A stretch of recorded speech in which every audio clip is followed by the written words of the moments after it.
Of blood and rain. Safe to assume we're using roll 20. Yes. Roll 20 and let's see. Hold on to your butts.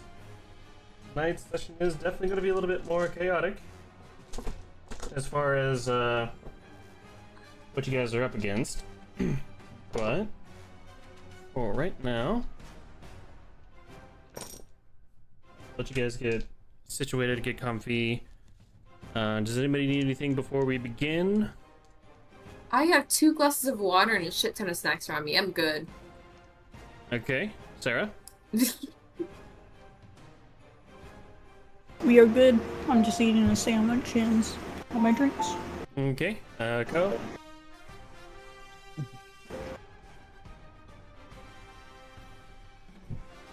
Oh, okay, I just sat down. Okay, good. You're all set to go? Mm-hmm. And, James, are you ready to go?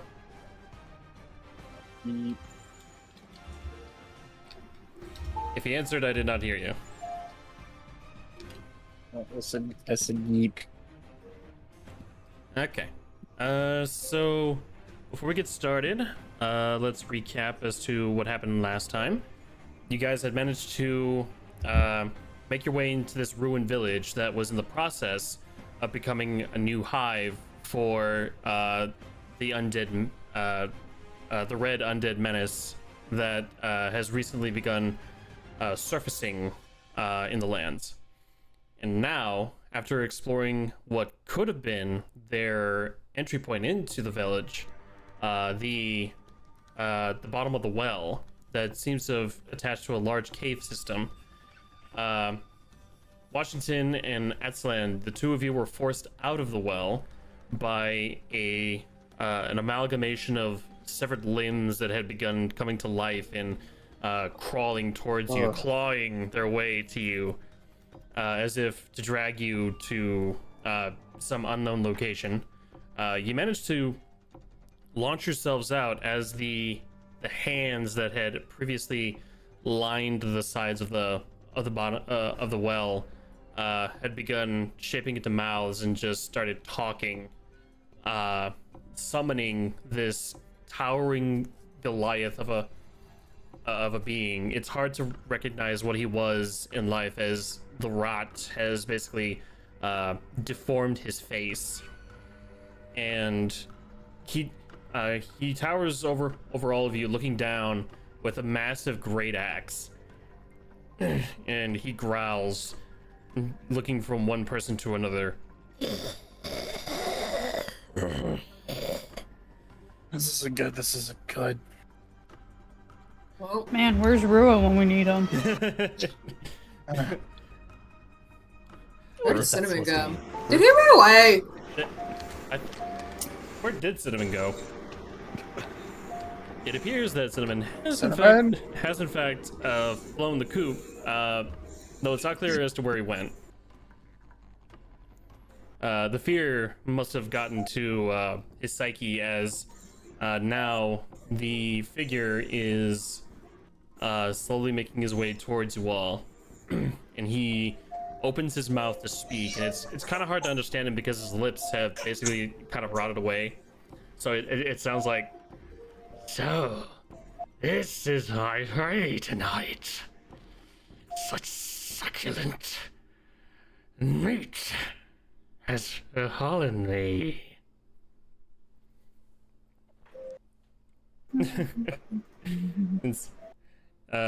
So now we will be rolling initiative, unless you guys have questions for our would-be assailant.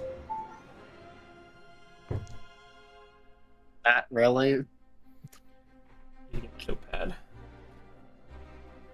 Blake's just wondering why he has to deal with this again. Blake questioning every decision that he's made to get himself to this point.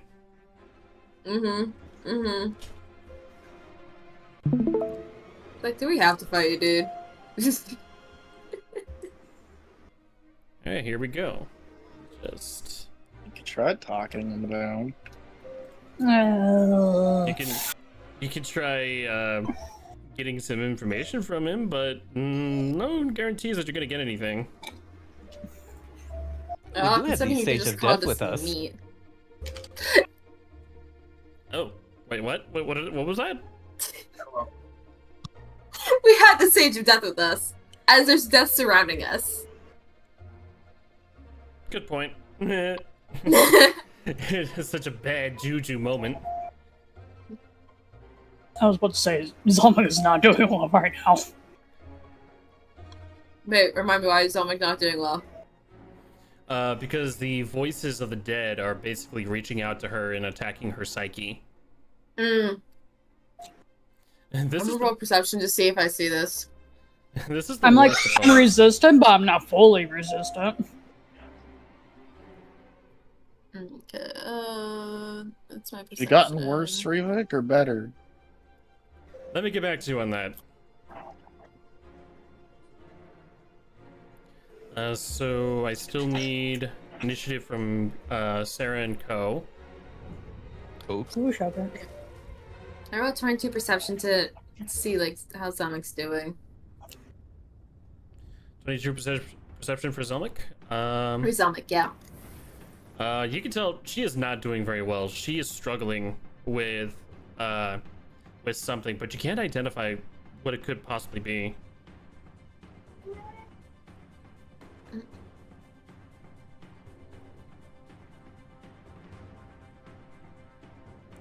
Alright, now it's time to roll for our friend here. Well,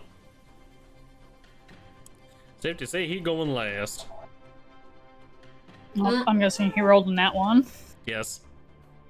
Damn. So Revik is going first because he rolled a 27.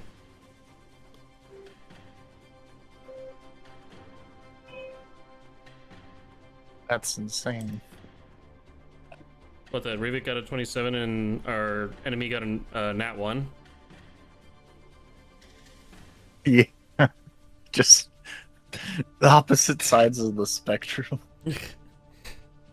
I am wondering, What are you wondering? would this protection from evil and good help Zelmic at all right now? Hmm.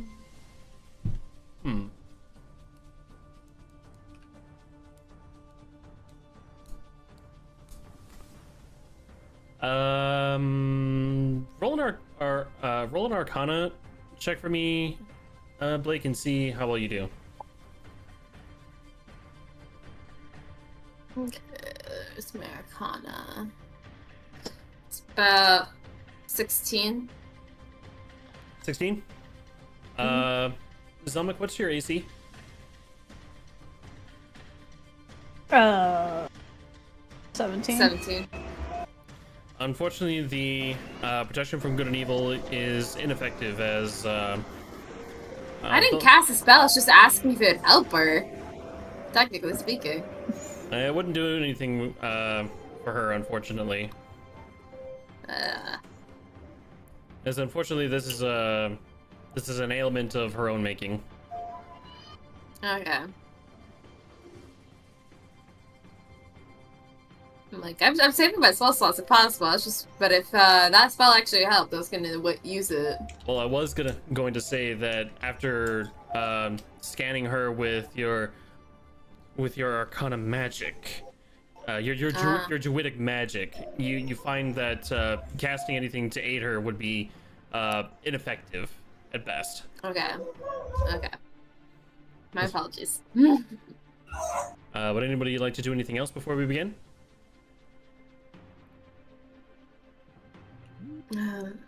Really? I guess we just go straight into combat. Alrighty. Before we begin, I do need my magic users to make. Let me make a. Need to do something real quick. That's all of us. Minus Co. He's not magic. Nope. Yeah. He's chi. So all That magic. doesn't count? So all magic users within this circle you find that you are unable to use magic at this time. Roll me perception to see if you can identify why. He's a Suser flower. Caesar flower. Perception. Are 19. you gonna? Would you take passive for this? Not for combat, no. Did you say this is an Arcana check? I rolled a No, 7. perception. No perception. It's a perception check. I don't Okay. see anything. The joys of having a +9. So, Question. As a druid, does that count for shape-shifting? Like changing forms? yes, It this is also magic. this also yeah, that does also count towards your shapeshifting. Well, not as a changeling. That's a natural thing that you can do.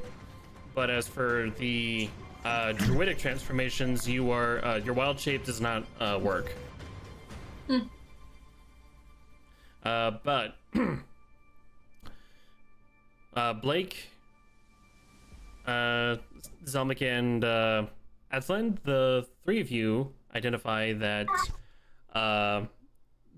something about the knight's armor is preventing you guys from accessing magics. Something having to do with this strange decoration on one of his pauldrons. It seems to be dangling bells, and as they chime when he moves, a familiar force.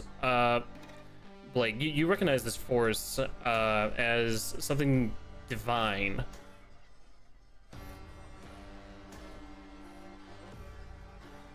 Divine. Yes, it is clear that the undead did not bestow these bells upon him. Uh-oh.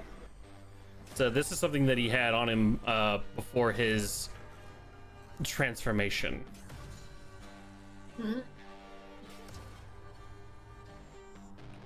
Can they be removed? Well, let's see if you can try that. So Rivik, actually I should probably have Rivik roll for perception first, and then he also notices this. He got a 19 as well. And he will make his first attack with his revolver, as he still has Zelmic in his other arm. Oof. Oh no! Oh, why must you do this to me? I rolled a 1. Rivik rolled a 1. The shot misses, causing the... Chip, are you okay? Or was that Discord? What the fuck? Chip is fine for me. That was probably Discord on my end. What the fuck? I hate it when that happens. It's like, internet, I paid for you already. Okay, anyway. So unfortunately this also leaves Rivik open for an attack by the Dead Knight. And he is going to cast Chains of the Horde, which is essentially him slamming his hand into the ground, causing a series of hands to pull Rivik from Zelmic. And he gets dragged closer to the hulking abomination as he readies his axe to swing down at Rivik. Rivik, are you okay? Let me get back to you on that. Let me roll the D100 really quick. Hold up. Okay. I just want to see. Okay, Zabuk is fine. Okay. Rivik is going to take his second attack. Revolver again, only this time he's like aiming straight up at the knight. Okay, that's a lot better. 12 plus 11. That's a 23, isn't it? Yeah. Yep. So 23, gonna roll for the... Oh my gosh, what the heck was that? My computer is lagging or something. That's 28 damage. 28 damage with the revolver. So that shot hits. Wait a minute. What? Sorry, the music sounded like Doom. A little bit, but it's by the same artist that I got the rest of the music from. Credit over to Tabletop RPG Music, which has kept me from getting copyright claimed. But Haven't I sent? Oh, I sent you these guys. I think I recognize this song. And so as Rivik lets off a round into the knight's face, he growls and stomps Rivik in the chest, pinning him to the ground. Rivik is now technically grappled, and he also takes 6 bludgeoning damage. So there goes his temporary hit points.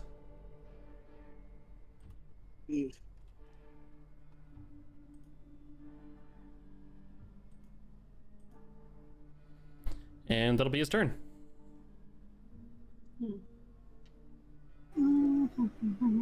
Next will be Washington. It's your turn. Okay.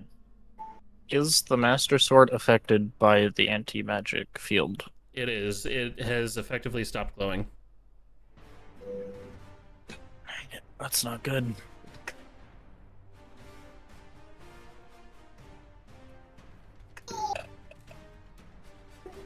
Going to... Can I right-click examine this character? Oh, you want to examine this character? Roll me, I guess investigation, Esland. Okay. Depending on what you roll, I will tell you what you wish to know. Oh, 18. I'm gonna roll against that real quick. It's a 17 hit. Hold that thought, Washington. 14. So that is a success there, Etzland. What do you wish to know?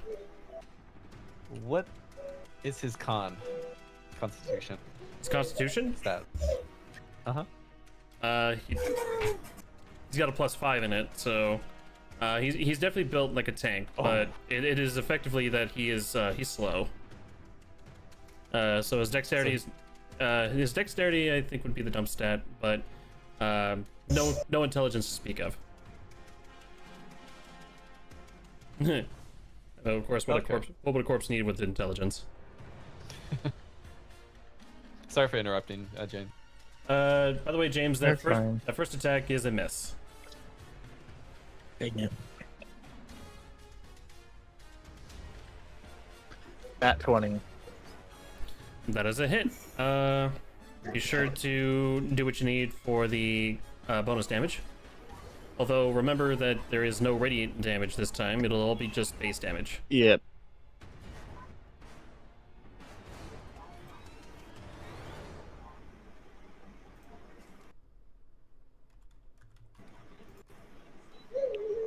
What's the range that is the field again? 30 feet. That's gonna be 22 crit damage. 22? Okay. One sec. So you're looking at a field of, hold on. It's right here. So effectively within that circle, that's that's the extent of the anti-magic circle. Okay. I'm not within range of this dude, am I? Technically he would have to get through Washington in order to get to you, Blake, so technically you're out of range. Okay. I'm just trying to think of my move beforehand. Sorry to interrupt. No, it's okay. Though I did kind of lie. You're out of range of his axe. You're not out of range of the chains of the horde, which is what he used on Rivik. I'm going to action surge. Okay. So you action surge, and you're gonna try to make 2 more attacks. Yep. Okay. See. 23 to hit. That is a hit. Oh, what was the damage again for the last one? 22. 22. This is a crit. Got it. This time it's a 9. 9. And attack one more time. Dirty 20. 30, 20. That is a hit. It's going to be 7 damage. 7. All right. Better than nothing. Yeah, and I'm gonna have Katsu.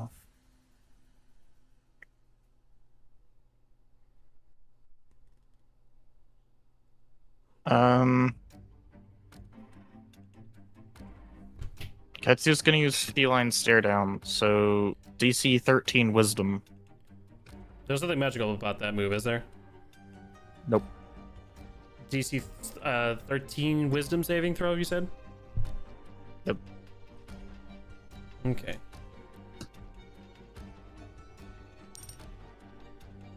You said 13, right? Yeah. 14. Dang it. If he succeeds on the throw, what's supposed to happen? Nothing. Nothing happens. And is that your turn? Yeah. Alrighty. Next that is going to be Blake. Okay, Wait. so What are we waiting for? Oh, Blake rolled 11 and I rolled 13. yeah, it's Atlan's turn. You're Oh. looking at the wrong numbers. Oops. Okay, no, Atlan, yeah, you go. I was like, I thought I had more time. No, it's okay. I wish I had more time. Well, here you go, buddy. You finally get to do it.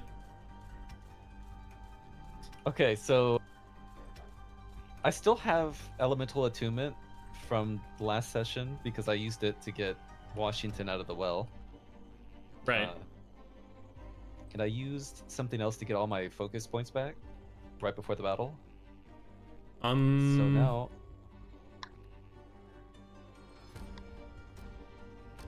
it's called Uncanny Metabolism. So Oh. I can use it anytime to regain all my focus points. But only once per long rest. Let's see. Uncanny Metabolism. Where is that? It's at the very, very bottom under special. Or other category. Is that in species trait or is that actions? It's in actions. It's at the very, very, very, very bottom. Oh, yeah. Oh, okay, now I see it. Yeah. Okay. Okay, so Aslan's going to sort of strike a stance, and then he's going to, with his right hand, punch the big zombie man with like a gust of wind that shoots out of his fists. Okay. And at the same time, oh, let me make sure it hits first. Let me roll. Yeah, you gotta roll. Roll. Roll. Ooh, does a 25 hit? That is a hit. Heck yeah. Okay, so that does damage, bludgeoning. So I'll roll for that now. So that was 10 damage. Okay, so 10 damage. And with his left hand, he's going to create a water whip and try to grapple. What is this character's name? He didn't give a name. He's just Guy we Large. need to kill. he's just an undead knight in your guys' eyes. Just call him Bob. Call him Bob. I'm gonna grip Bob. It's Zombob. I'm gonna Zombob. grip Bob, excuse me? Oh, jeez. Zombob. Zombob. I really hate that. My next question is, how big is he? Washington. How tall is Washington again? Like 6'11", I think. Yeah, he's taller than Washington. He's like 7'2". It's clear that this guy was smaller before because he seems to have kind of stretched out his armor, but he is 7'2", so he's pretty tall. Okay, so he's like a large. He's a Okay. he's a large character. He also takes up a 10-foot by 10-foot space on the board. Well, I beefed him up. He's a big boy. So probably taller than that. We're probably looking at almost a 10-footer. Oh damn. Okay. Yeah, no, he's big. Guys, well, he's like twice my height. And that is pretty astounding. You're finally admitting that you're short? I think he's finally admitting he doesn't know numbers. Rivik says as he's struggling with the foot on his chest. I'm guesstimating in the middle of battle. Okay, so with my left hand, I'm gonna try and create a water whip and grapple Bob with it. And is there a save for that, or? Yeah, I'm trying to figure that out now. I've been stalling for time. Where is the grapple thing? Let's see. Grapple must succeed a strength or dex check. You choose which, or I guess I choose which. Saving throw DC plus DC equals 8 plus proficiency bonus plus strength, or it has the grapple condition. So, 8 plus proficiency. So that's 12 plus your strength, which you have no strength. Let's see. Elemental magic. Where is the water whip? Wait, I think that's your strength. Oh. And for me, it counts as dex, because I'm monk. Fair enough. You got me. That was loud. Oh, sorry. I need to do these calculations too. You'd think it would do it for us, but apparently not. Let's see. Step of the wind, deflect attack, slow fall, uncanny. Let's see a water whip anywhere, but I guess what I could also do is that's just flavor. So like I have 15-foot reach. Oh. So it doesn't make sense for me to like be able to grapple you 15 feet away. I mean, unless you use like some kind of magnetism thing, but anyway. So, what number would you think I had to beat? Wait, so it's 8 plus your proficiency bonus plus your strength or dex? For a grapple? That is, yeah. Wait, how do I calculate my grapple? Well, it says for the grapple, the target must succeed. It chooses which for strength or dexterity. So either I pick dexterity or strength to beat your DC, which is 8 plus your proficiency bonus, which is a plus 4 for you, and then it is plus strength. Or it has the grapple condition, but because you're a monk and you use dexterity, it would just be your dexterity, because that's where the strength modifier would go, right? Yeah. So would the dex be a 20 or a plus 5? Is the plus 5 the modifier? So the strength, the quote-unquote strength modifier would be the plus 5 that you have there. So it would basically be 8 plus 4, 12. Plus 5, 17. So the knight has to beat a 17. Okay, holy crap. You think it Math. would? You think it would do it for us, but no, they actually want us to think. Oh, okay. So Stop whistling through your damn teeth.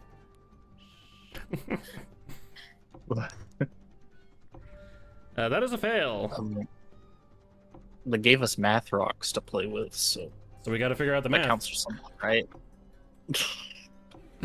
Atslan, you successfully take the surrounding water that has been pouring around you, and you whip it straight at the knight, wrapping it around him, essentially gripping him from a distance.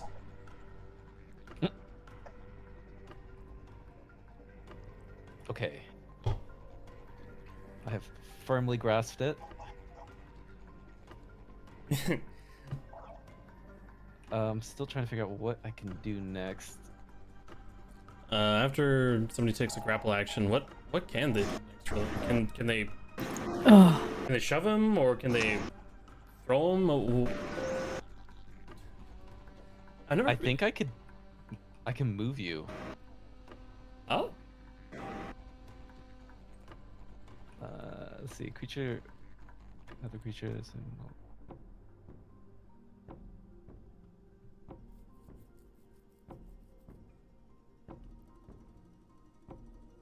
And you do have to make a check every turn to ungrapple. Right.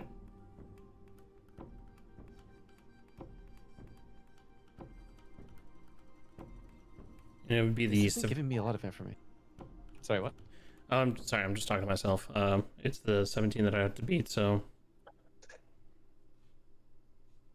Yeah, I feel like once we figure this out, the next turn will be a lot faster. Sorry if this is taking too long. no, it's okay. It gives Alex time to figure out what her turn's gonna look like. Mm-hmm. You're doing me a favor. Yeah, I feel you there. I mean, I basically took away a lot of your guys' power. Just gonna check something really quick though. So you can't move because I'm grappling you.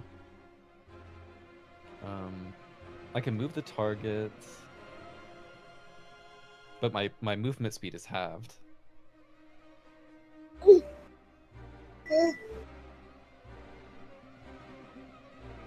And you have disadvantage on attack rolls against me.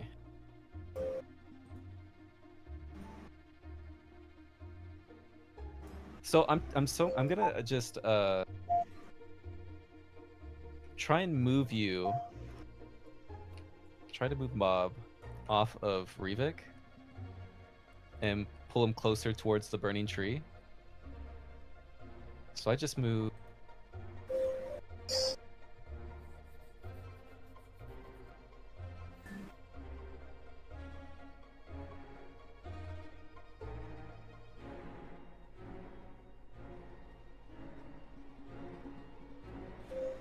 Okay, Where are there. you going?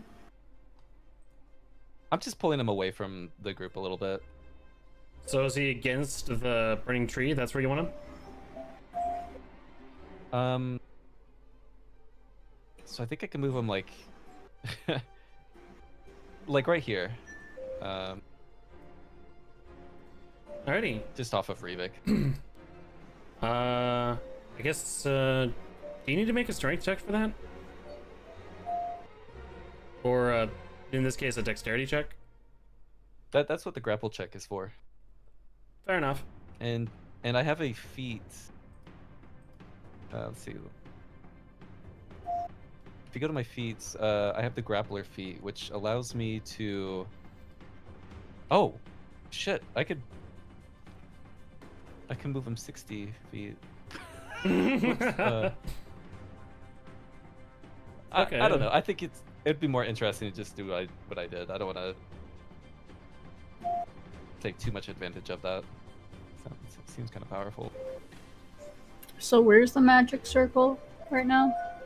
Because he moved, let me remeasure. Magic circle is now here. You guys are still in it, but if you move back, you can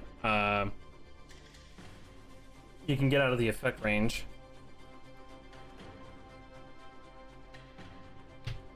But Okay. Ravik is free, but he is still prone. I'm gonna do the rest of my turn now. Mhm. So with my free hands, I'm going to start punching again. So this is my extra attack. Does a 22 hit? Yes, it does. Okay, and that's gonna be 9 damage. I'm also going to expend. Actually, I don't need to do that. Never mind. Ignore that last line. Okay. I'm going to do a bonus action as 3 more attacks, Okay. which is going to cost me 2 focus points. So let's see. It's called Flurry of Blows. Oh, my favorite.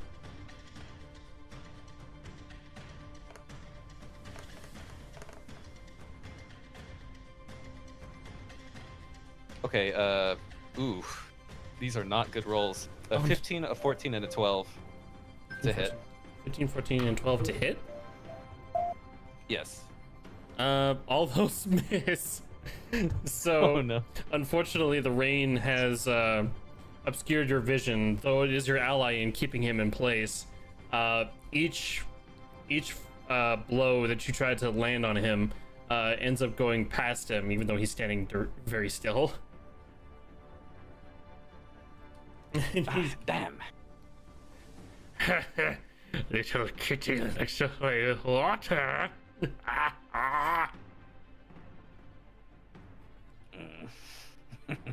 Oh, gotta love it when it's like to give a character that doesn't have lips, you gotta like spread your own. It's like, ugh. I'm only talking with my teeth and my tongue. No, you're doing great. I love the voice, actually.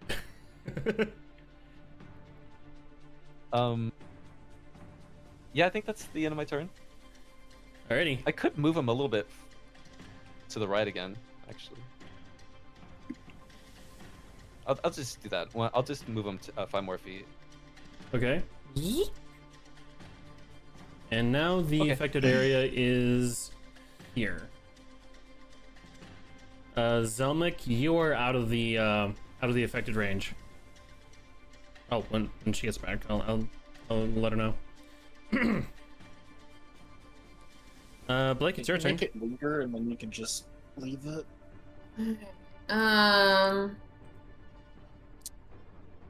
Hold on. So that's 2 focus points. Okay. So I'm still kind of in it. So how far away do I need to move back? So about 5 feet. I'm just on the edge. Yeah, you're just on the edge. Alright, I'm gonna move back 5 feet. Dog with me. Okay. Assuming he can't do anything that far. You said he's wearing armor, right? Metal armor? He is. Undress him. Oh god. Make a constitution saving throw, please. It's her favorite spell. Listen, you can't go wrong with the spell. Nope. I'm not saying you can't. I'm just saying it's her favorite. 17. It's you need. Does it beat mine? Because it's a 17 as well. Well, in Or that does case, mine beat you? battle of the 20s. Battles of the 20s. Oh, Alright. no. Battle of the 20s. All right, here we go. I had a My roll, another 17. What do you get? Did you beat me by 1? Look at the 20, man! Well, looks like you win this round. Alrighty. So, I'm casting this at a 4th level. What's up at 16? And that is 20 damage. 20 damage? Now that's a lot of damage. Yeah. So, wait, what did you cast? Heat metal. Heat metal. On the armor that he's wearing. Though it does seem to be doing damage, he doesn't seem bothered by it.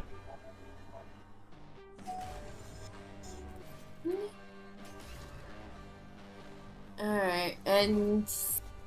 Okay, if a creature is holding or wearing the object and takes the damage from it, the creature must succeed on a Constitution saving throw or drop the object if it can. If it doesn't drop the object, it has disadvantage on attack rolls and ability checks until the start of my next turn. And it's wearing him. You're gonna hate me. You're gonna drop it somehow, aren't you? Maybe. Make another Constitution saving throw then. I'm not saying I'm doing that right now. Was that your turn? Yes. So then it's Zelmic's turn. Yeah, but I'll have disadvantage until my next turn though. If it can't drop it. No, what I have planned is worse. Oh, I bet.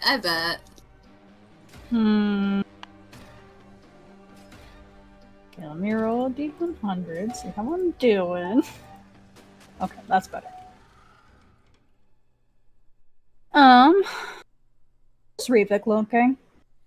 Rivik is prone, but it looks like he's still breathing. He only took minimal damage, which took away at least 6 temporary hit points. But other than that, he just got the wind knocked out of him.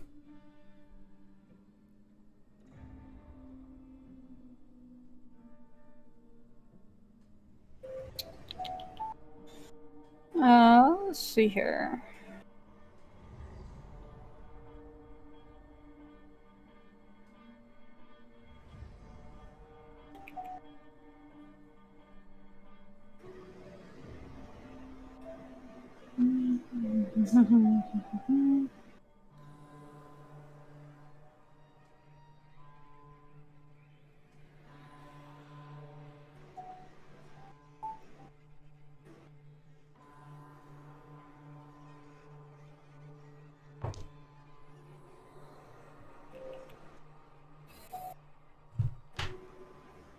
A lot of shit died earlier, didn't it? Wait, what?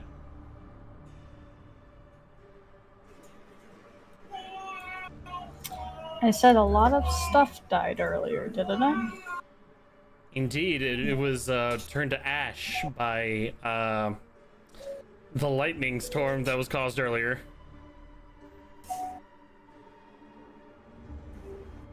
No, 2 seconds.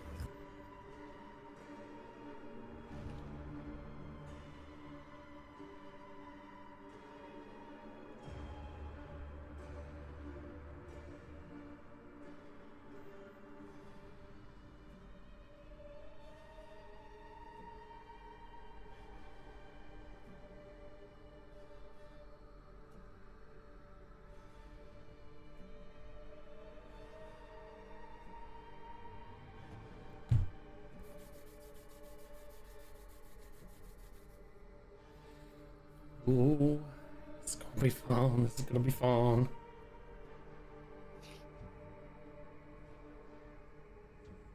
Xander, don't hold back. Whoop our ass. Oh, I don't intend to hold back. I have something very special planned, but we need Sarah to finish her turn first.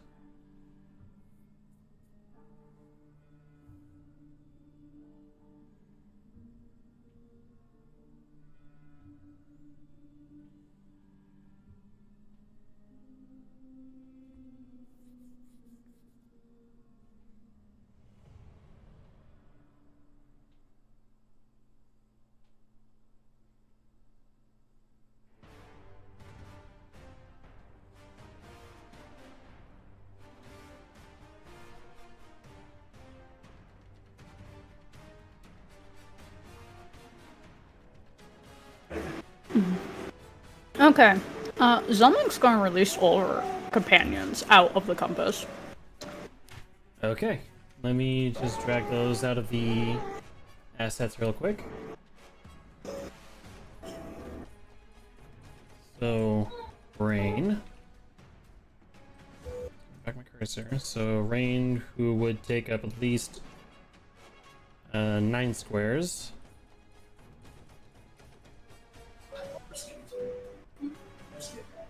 I haven't tried it yet. Okay. Gilda, who would take up at least 4. Fang, who would take up at least 4.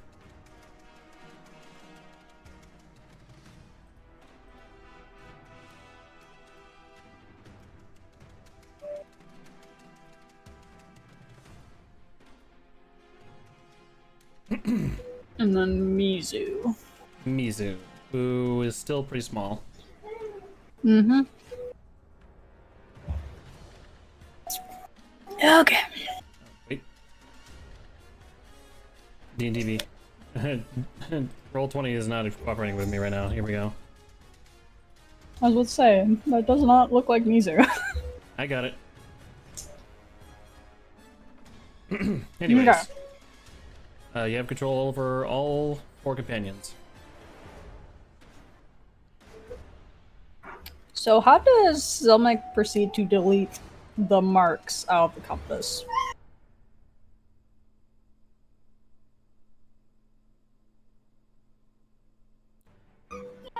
LNP. Delete the marks? What do you mean?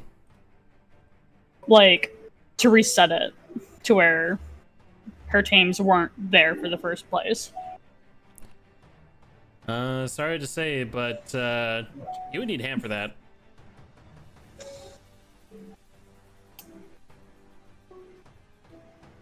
Okay. Next question is, what do the lunar crystals still do? To be absolutely fair, I still have to determine that.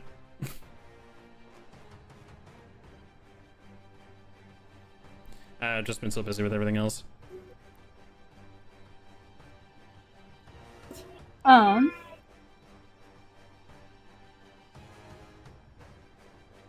So she's gonna have Rain get Rivik out.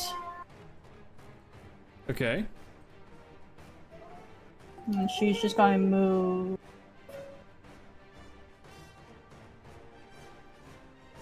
Yeah, she's just gonna move him over there. you just see Rivik dangling in this massive dinosaur's jaws, just waving down at Blake. Hi.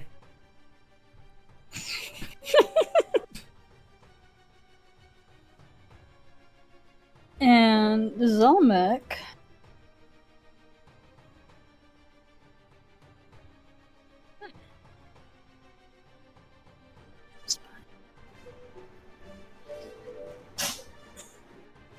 She. Yeah. That's not right. Okay. Hey, but I'm only 6'3" already. Vamos en nana. Vamos en nana, papa. Vamos en nana, papa.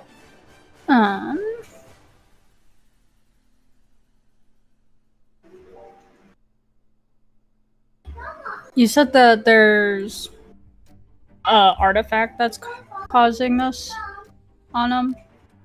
Yes, chiming bells that are attached to his pauldrons. Is there a weakness on those bells? As far as you can tell, they are hooked into the pauldrons.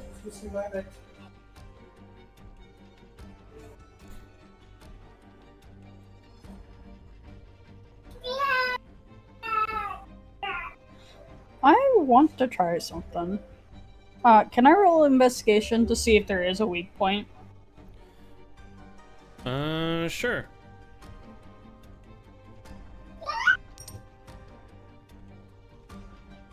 Uh, 22. Alrighty, so you have identified that the weak point of the bells is very close to the top, where the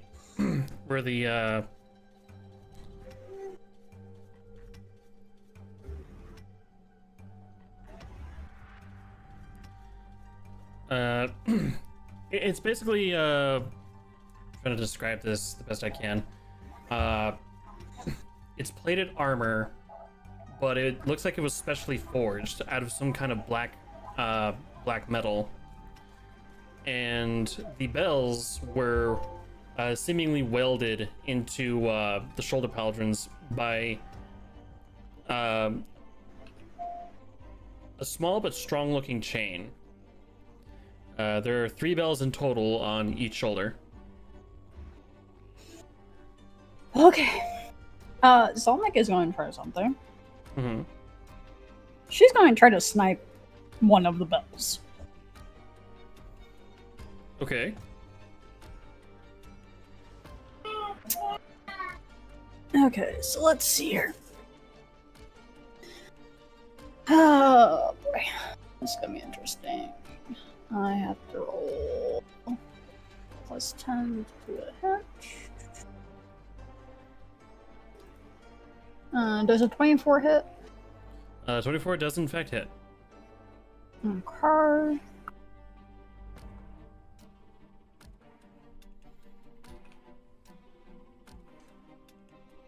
Let me see if I wrote this right.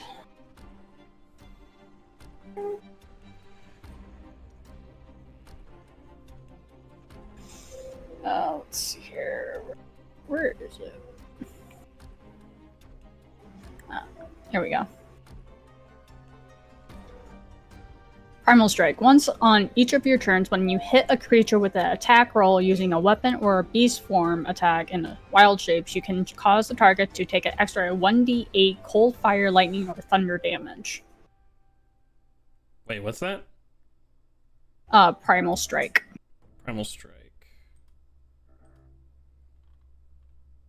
Where is that? Actions. Action. Primal Strike. There it is, okay. Okay. Alright. Okay. You are wanting my attention. Come here. Okay. So I'm going to aim for one of the chains, or one of the bells. I am going to use... You said his armor's getting heated up, right? His armor is heated up, yes. Due to heat metal. So she's going to use cold damage to see if she can shatter. Interesting. Okay. 2d10 plus 5. 17 for regular damage. Okay, and then with the added elemental? 8. Oh.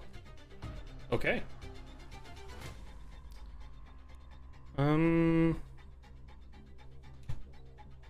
Let's see something.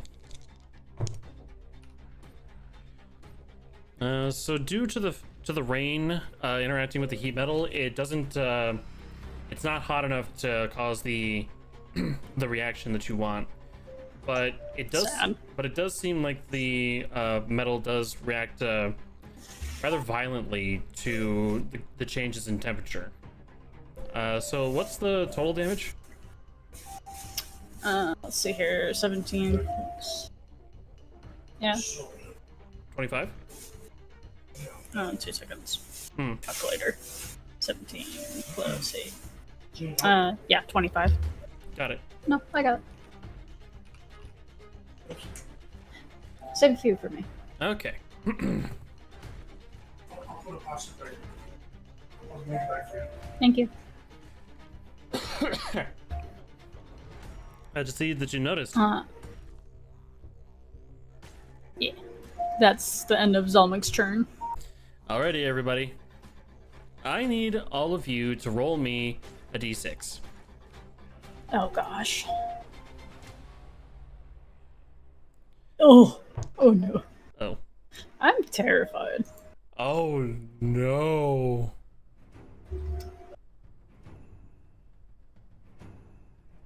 I'm assuming that was for me. No. Well, What? allow me to describe as the scene plays out.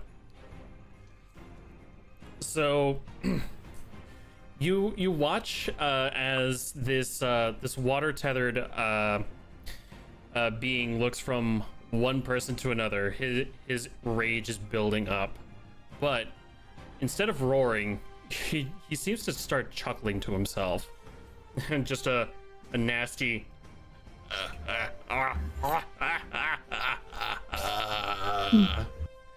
As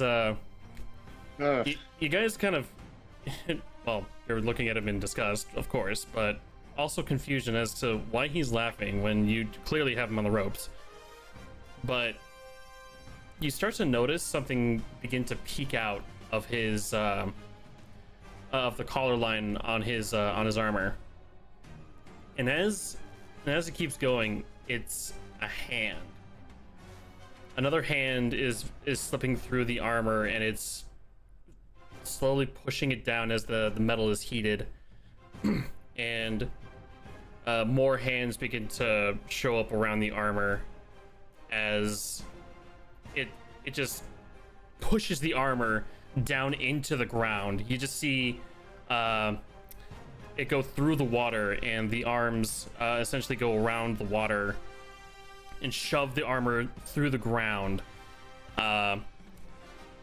It is at this time that Esland, Blake, and Rivik see the ground beneath them begin to essentially roil from the soil, and you see the heat building up from beneath as the hands that had plunged into the ground burst forth, and pieces of the armor now are smacked onto you as they are still heated.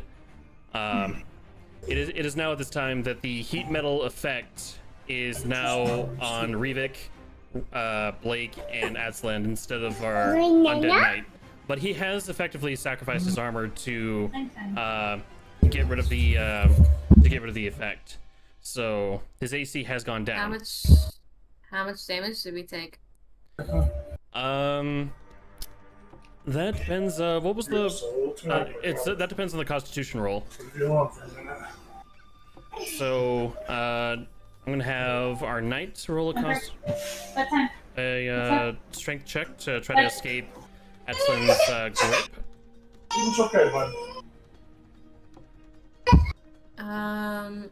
Okay, back to what I was saying.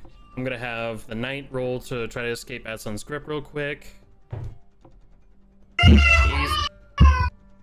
He is not out of that grip. So Rivik, Blake, and Edsland were making Constitution saving throws to counter the heat metal effects. Okay. After this, I'm gonna stop concentrating on that spell. Okay. Yeah, no, Aslan and Rivik did not do well. Rivik got an 8. You saw my roll, didn't you? I did. What was your roll? That's 6. 6.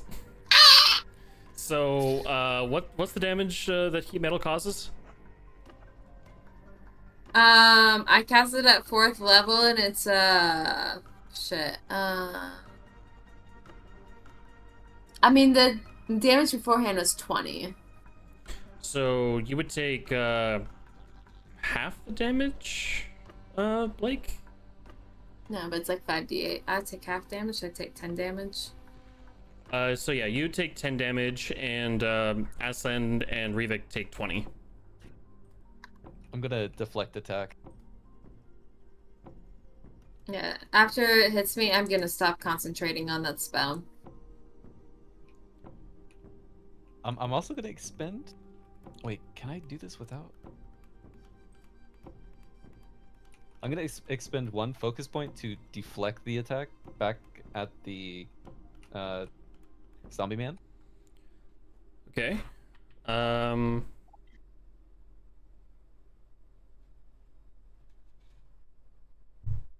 Wait, what? Okay, so for deflect attack, I did 23 negate 23 damage. And then I threw it back at him for 2d10 plus 5.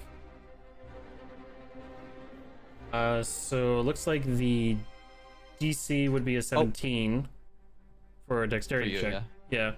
So let me just because his armor is off, his dexterity goes up, but he's also grappled, so I guess that would be a disadvantage as well. So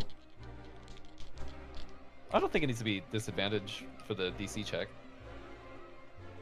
okay. Just attacks. That is a 21.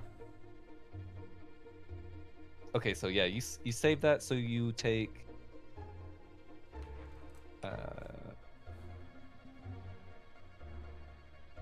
second throw or take.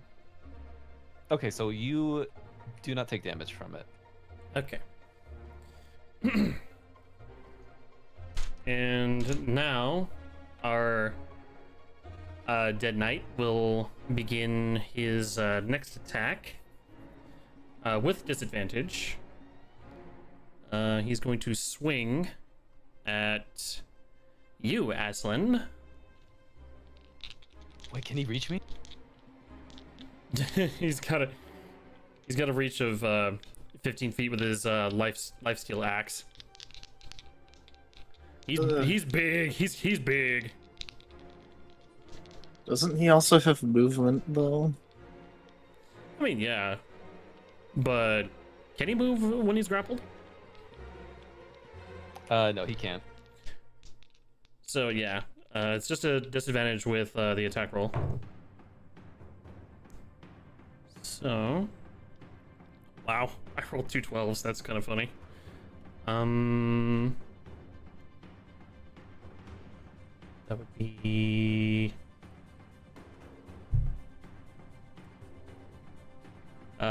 That would be a 16. Does that hit Aslan or no? Negative. Negative? Okay. So yeah, that's a miss. Next attack.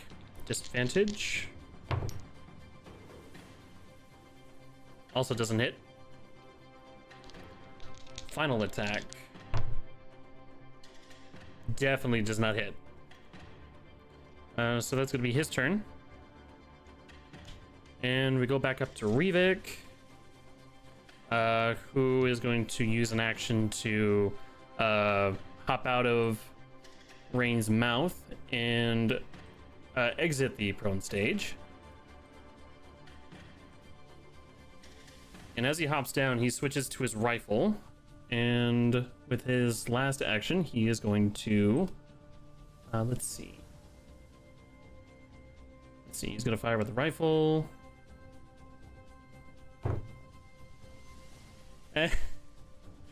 Bro, come on. I got another nat 1.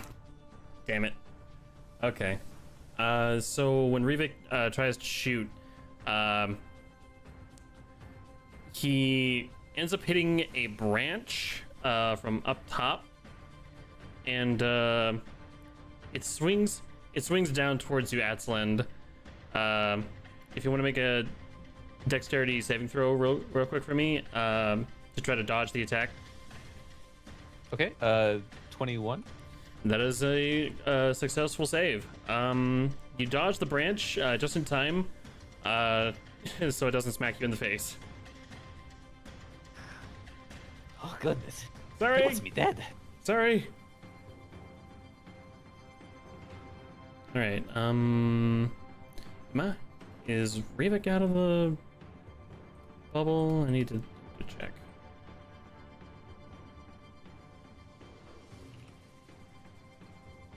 Technically, he is. So I could use a bonus action for Rivik to use Hail of Thorns.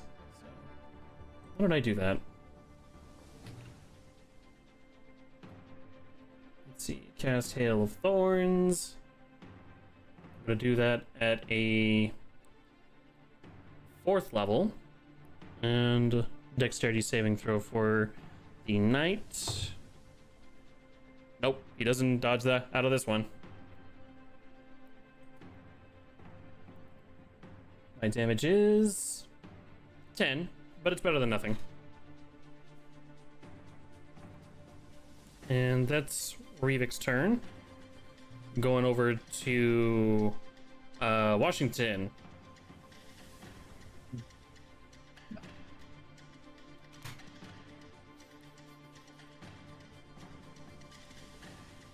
Guess I will run up and attack him again.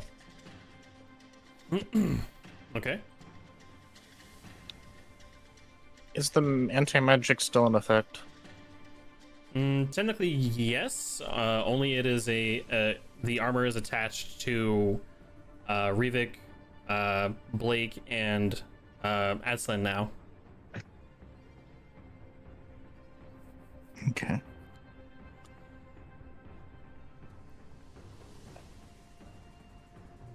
It's a 17 hit? Nope.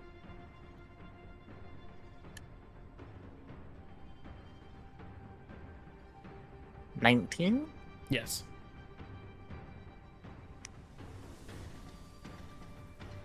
$9. Okay. And then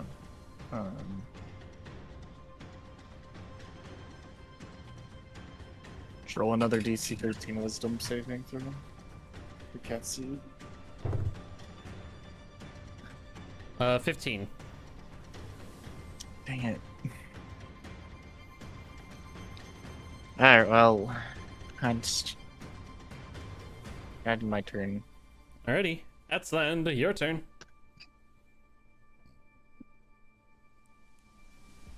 Oh boy. Remember, Alright. remember, you just got a plate full of heat metal shoved into your face. So, Oh, I deflected it. well, no, you got me there. So it's basically wedged into the tree. I also stopped concentrating on the spell. But it wasn't your turn yet. Can't I stop concentrating? Can I stop concentrating at that? I don't know. I'm pretty sure you. I think If that's I get it, if I get attacked though, and I fail that, I stop automatically concentrating on a spell. Yes. But in order to turn the spell off, it has to be your turn.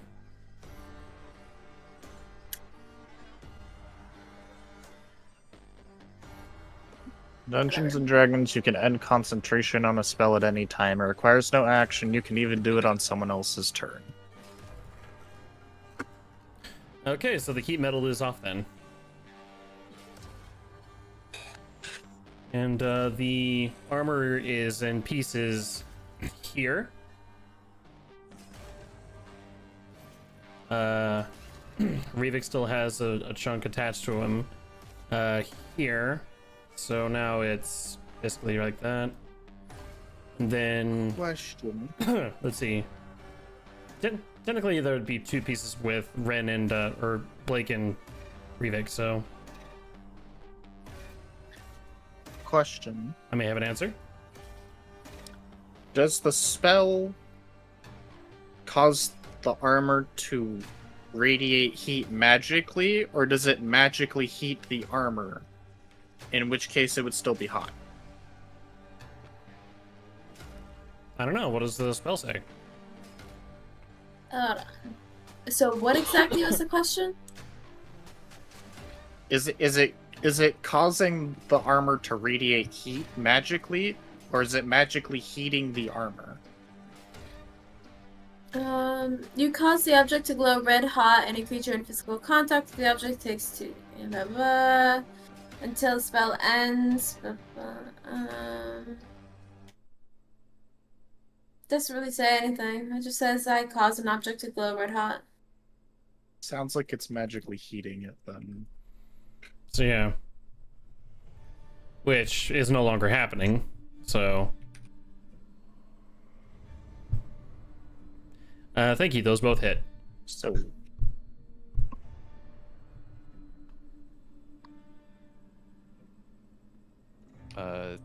23 damage for both together equal 23 damage. Much appreciated, Ko. So he's just punching him. Just On throwing these punches. on my second punch, I'm going to try and do a stunning strike. You have to take a 17 con saving throw.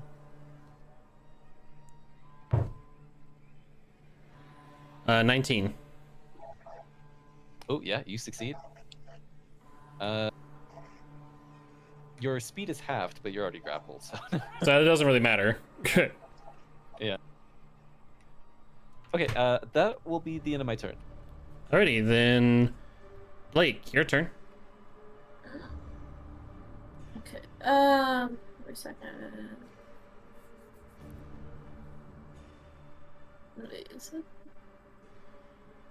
Oh, is it? Tried to make that one easy for you. I appreciate that. Okay.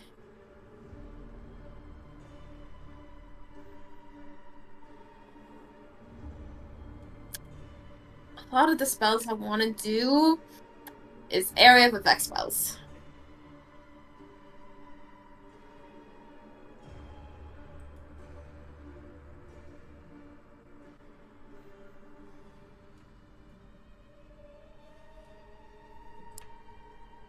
Too many people are in my way for that. I mean, plus your spells aren't gonna really work right now because they're the bells are basically in your vicinity now. Oh, they are? The armor is in 3 pieces. One's next to Aslan, 2 are next to you and Rivik.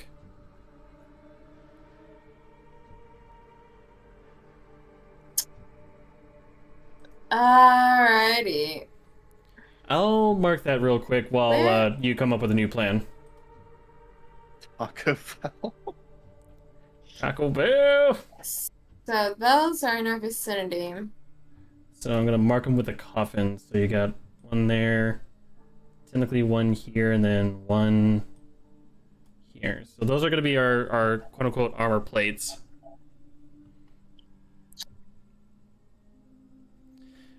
Meanwhile, They do kind of look like. yeah. Meanwhile, the knight, his new fleshy armor is basically an amalgamation of different hands that seems to have been collected from below, and they're just writhing and wiggling. Aslan, you can actually feel them gripping the water, trying to pull it off, but without success. But you can, it's like you can feel their grip through the strands of water.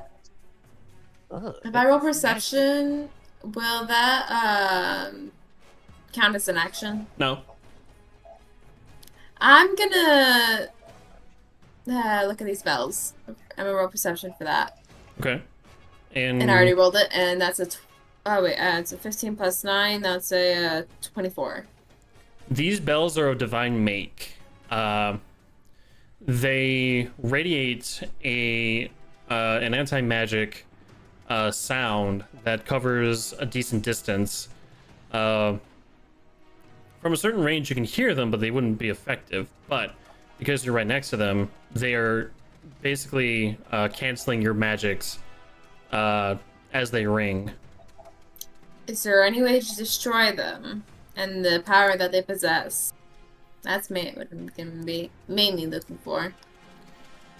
You rack your knuckle against one, and the metal that seems to radiate the sound reminds you of the ringing that you would often hear from the dwarves when they would forge their wares.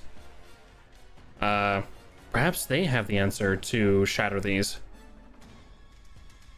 But at the moment, no. But at the moment, you are currently unable to do so. Okay, I guess it's a... What would it... Can I throw something?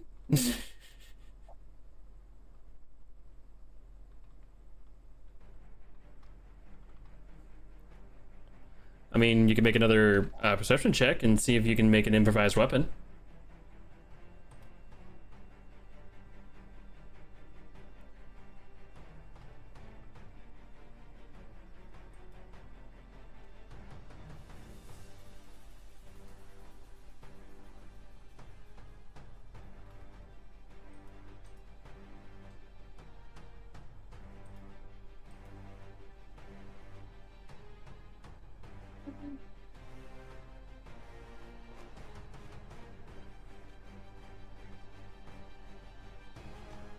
Oh wait, does each armor plate have Have bells on it, yes. the anti-met? Yes. Oh my gosh. Okay. So the effective range is now tripled, or it would be more tripled if they were more spread out, but Rivik ended up next Yeah. to Blake anyway, so. Damn, you got us. I am wondering if I can do something kind of funny, stupid. I'm all And for, that is I'm all for funny stupid. attaching one of the bells to a crossbow bolt and just launching it somewhere else. Question, do you have a crossbow? I have a crossbow, yes. Oh, you do have a light crossbow. I just never have it equipped because I never use it. Okay, that's fair. So wait, why do you have 2 staves of power? Let's get rid of Do that. I? Yeah, you have 2 for some reason. Maybe you added one and I added one, not realizing you added one for me. Yeah, but I'll get rid of the one that's not attuned to you. So boom, done. Okay. Okay, so in this case, yeah, you can use your crossbow after you equip it, and I mean, then technically equipped because it's in my actions. oh, I guess I have to refresh the page because on my screen it's not equipped for you. Okay, now it is. So, before you implement your plan, I'm going to need you to roll me a strength, or let's try an athletics check to see if you can pry the bells from the plate. Okay.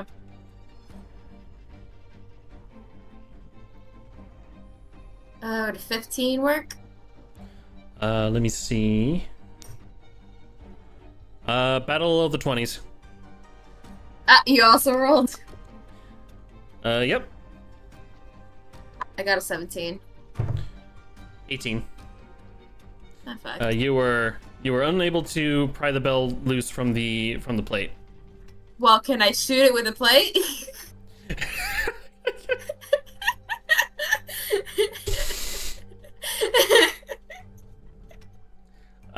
I guess. Yes, but only for a quarter of the distance. Let's see. A quarter of the distance. Okay. This is a heavy plate. Through 20 is. Oh, what's. Let's see. Effective range, you are at 80. So a quarter of that would be 20 feet.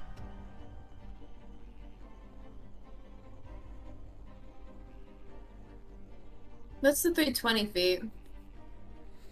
I don't know. Isn't that max? I think So ideally it's 80 feet. It's like the minimum. 320 feet is the max. Because if you're shooting lower than that, like closer than that, then it's at disadvantage. Isn't it?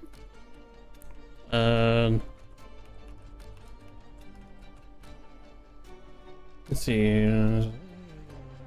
Let's see. Normal range, first number, you can attack targets up to this distance without any penalties. Long range, second numbers. So yeah, it is basically normal range versus long range. Then there's the out of range, which is long, beyond the maximum. So if you have a longbow, you can shoot up to 150 to 600 feet. If it's outside of the 600, you wouldn't be able to hit it. But if it's closer than 150, then you have disadvantage on the attack. So I would say let's do half of the normal range. So it'd be 40 then? 40 feet. 40 feet. Okay. Okay. That'll work. That'll work plenty. I guess I'll just technically roll to hit. Alright. Well, I guess, wait, what do I need to? I mean, I'm not really... How do I go about it? Because I'm gonna be...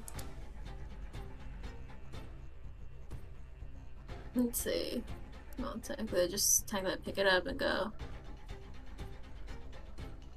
Because it shoot it off in that direction. So, do I need to roll to hit? Technically, Because no. I'm not really aiming to. Because you're not hitting a target. You're just launching it. Okay, I'm gonna aim it over here. And There. alrighty. Do you want to do any bonus actions? Because actually, on second thought, you can't really do anything. Mm-mm. Yeah, that little son of a bitch right there. Because you're out of range of that first one, but the second one is still there with Rivik. Ooh, that is still pretty big. Yep. You're barely out of that range. How is that possible? I shot this 40 feet away. Oh well. Okay, yeah. Yeah. So that one's out of range. Rivik just needs to get this out of range. Yep. Okay. I'm like, Rivik, when you get a chance, shoot that bell out of range.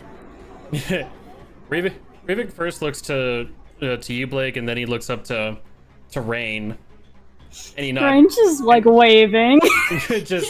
And he basically points to the plate. Do you mind giving me a hand here? As he speaks with animals. Play.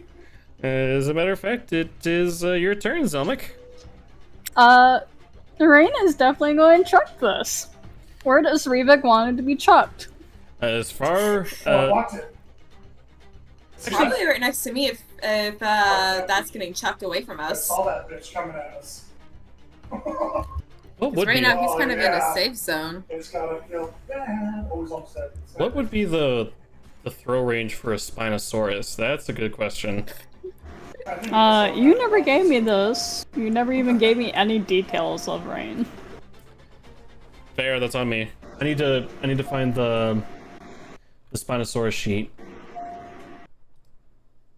see. Alright, well, while we figure that out, I'm gonna go use session. Duplicate.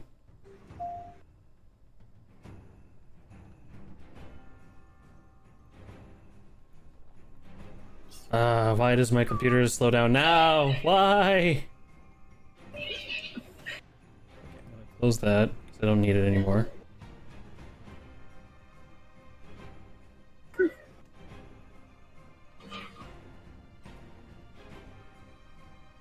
Need Steam open.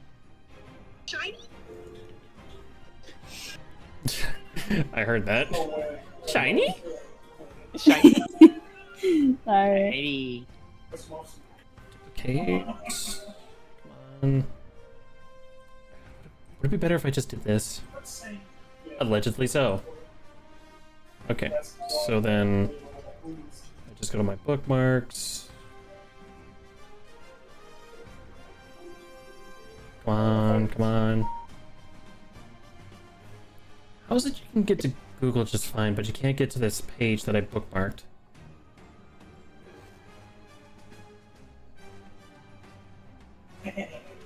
Nice, bro. Darn computers.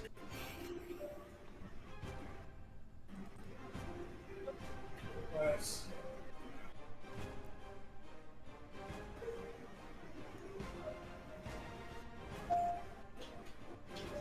I'm getting little tickles here and there.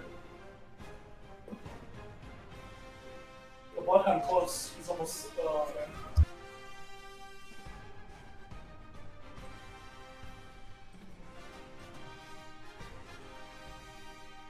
Okay, finally it wanted to work.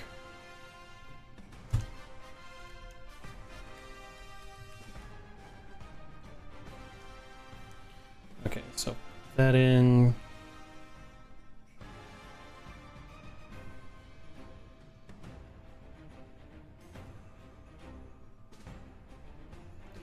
On.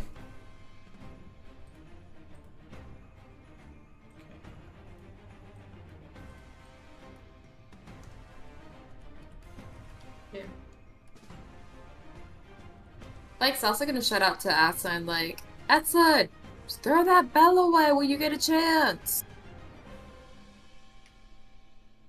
Don't we still I will have try. Don't we still have the telepathic bond?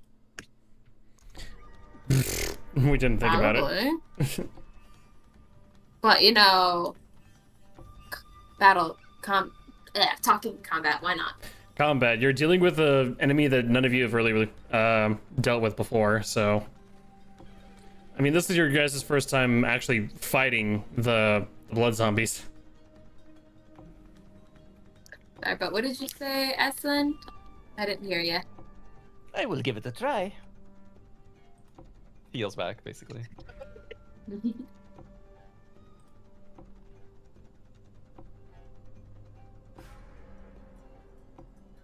don't think I've ever thrown anything in D&D. I'm trying to figure out how to do that now.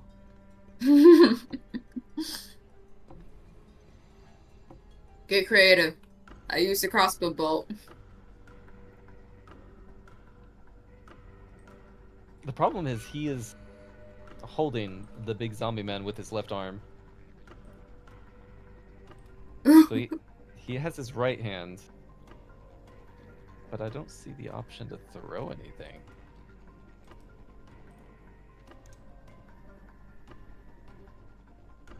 That's why I said when you get a chance.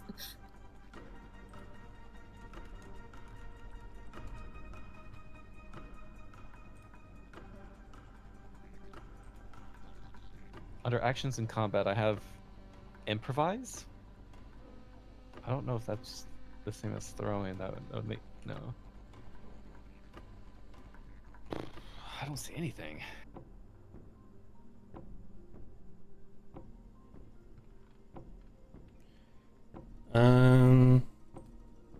Interesting that it wouldn't tell us anything.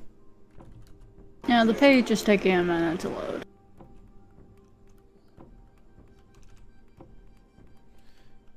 Meantime, I'm just gonna ask Google directly. Let's see. All thrown attacks use your strength modifier for attack and damage rolls unless the weapon has the finesse property like a dagger. So, let's see. Throwing creatures. While the core rules lack a specific yeet mechanic, most DMs follow a community standard progression, often based in grapple and shove rules. So grapple, you must first successfully grapple the target. Shove throw on your next turn. You can use an attack action to try to shove or throw the creature. You make a strength athletics check contested by their strength athletics or dexterity acrobatics check. In this case, I guess we would do it like an improvised weapon, quote unquote. So in this case, if you want to throw an object not explicitly designed as a weapon, like a mug of beer, the DM treats it as an improvised weapon. Stats improvised. Basically, we'll just use the strength modifier to determine how far Rain throws this thing. Okay, what's her... Oh, there it goes. To finally load? Finally. This thing Oh, is... crap. She is strong. Okay. So, strength modifier plus proficiency bonus? Yes. So basically, you know, that big ol' plus 12 right there. That's going on. You know, again, she's strong. I see that. Strong. Strong.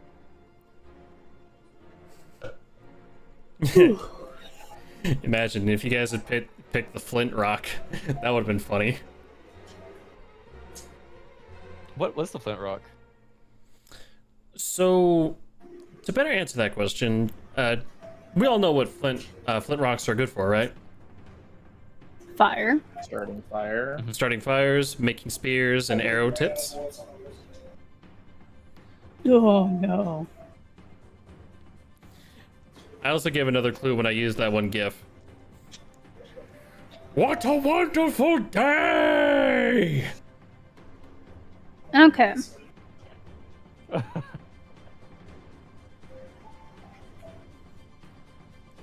So what was the strength check?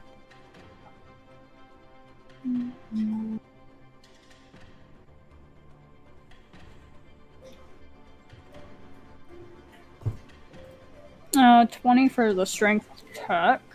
Ooh. Okay.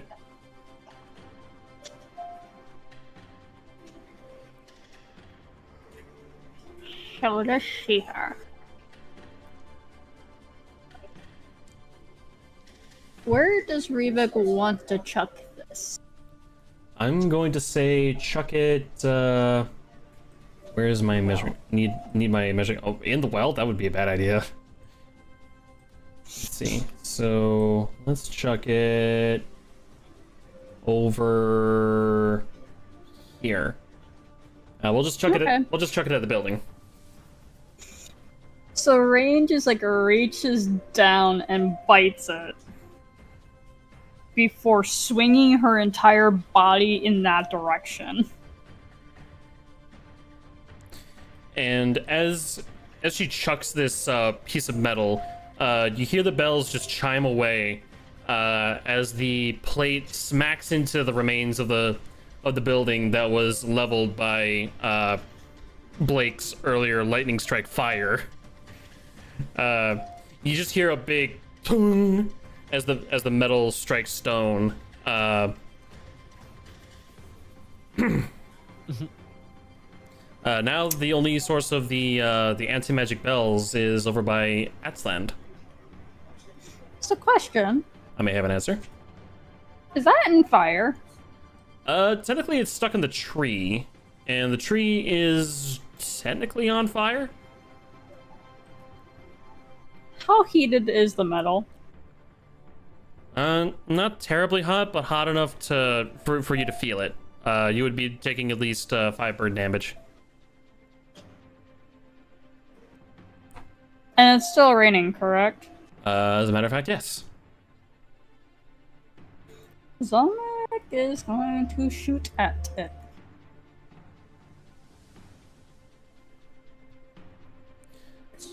What? Heslin! Yes. I see what you're doing. You want me to move? Do you want to get shot? Dodge! Oh, I would never be shot. Wait, can I move? I don't think it's my turn. You can make a dexterity saving throw. Okay. Roll to dodge. So Zolnik is going to shoot, and her primal attack is going to be When you're not lightning or running thunder. dodge, what do you usually run? Dodge. You thunder or lightning? Yeah. Well, thunder would probably make it fly right through the tree, cutting it in half. Lightning would have a very chaotic effect. I'm gonna roll for that if that's what you decide to do. 19 dex save, by the way. You successfully dodge out of the way. Lightning, I guess. We're gonna make this chaotic. You heard it here, folks. This is where it gets fun. Well, not that it hasn't been fun, right, guys? Chaos. Okay. Oh, what does the okay mean? Proceed. 31 damage. So, as you're using your rifle for this? I am using my rifle for this. So, after the crack of the shot comes from your glaive rifle, the projectile smacks into the plate, causing it to supercharge. And at this time, Atslan, you may want to make another dexterity saving throw for me, as you successfully dodge the projectile and land on your feet. But you witness this this plate seemingly come alive with the electricity, and thankfully there was no lightning from the storm, as that's moved on. It's just raining now. But The plate seems to vibrate in the tree. Dexterity saving throw, please. 14. You did not. You did not escape this time, as the plate smacks you in the face as it shoots straight out of the tree. And May I react? yeah, you could react. Deflect attack. That is a because that is a thing. I almost forgot that the monks can. The tree is attacking you. The monk can do it. So Monks do not like damage. I did 24 to deflect attack. how That's the amount of damage I deflect. how much damage was on there again, Zelmic? 31. 31. So 24 of that 31 is negated for you, Atslan, but the shock of deflecting the plate unfortunately leaves your open hand very electrified. I told you to move! I did. Oh 7 my damage. goodness. That's a good 7 damage to Atslan. All I could. Okay, you doing that, all I could think of is like whenever Mario gets electrocuted in New Super Mario Bros. For the DS. I was just thinking he successfully gracefully backflips and then he just sees the plate and he goes to block it with his hand to just push it out of the way, but as he does so, it's just his hand has just gone completely numb. It's like ah. So what happens to the plate? Oh, hold on. Oh, quick curiosity. So it actually flies. Let's see, measuring tool.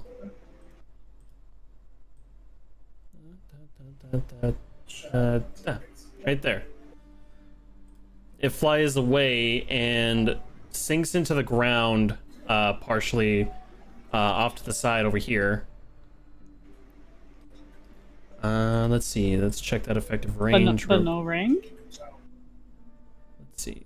No ring. So Washington is still within the ring. But it is away from. Oh my gosh! Oh, wait, what? That's so good. Our Gargamel. Yep. Ah. That's pretty good. So anyway, is that your turn, Zelmic, or do you have another plan? I do have another plan. Can I roll an investigation to see how our little buddy's doing? Go ahead.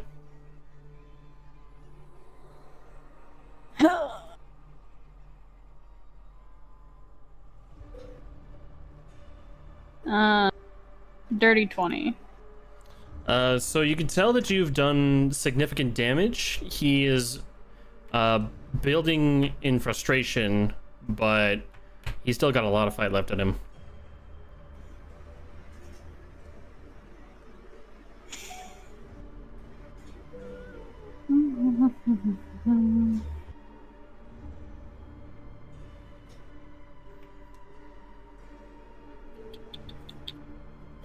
Let's see here. Let's see here.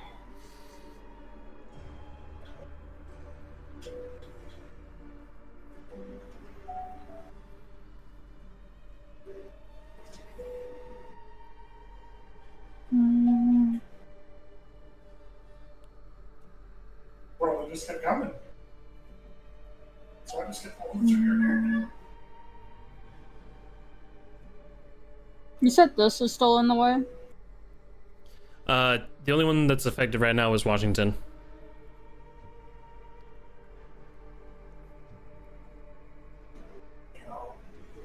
Okay. What am I getting? I affected will by? pass on my turn. You cannot use magic, Washington, so you're the only one that's affected by the ring. Alrighty, then it's gonna be the Dead Knight's turn. It's time for him to try to wiggle his way out of the tether. Nope. Surprised he's not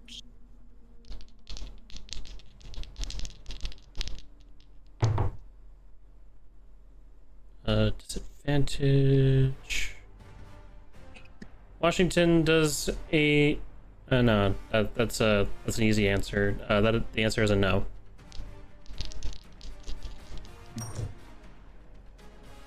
Nope. Nope. Okay, so that's his turn. He can't really do anything. Revik's turn. Revik's gonna whip out his rifle again. First shot. Missed. Then I fired again, and then I missed. Not that time. When I fired. And then I missed. Let's see. And then I fired, and then I fired, and then I missed, and then I fired. Let's see. Hunting rifle. Alright, 24 damage for the second shot.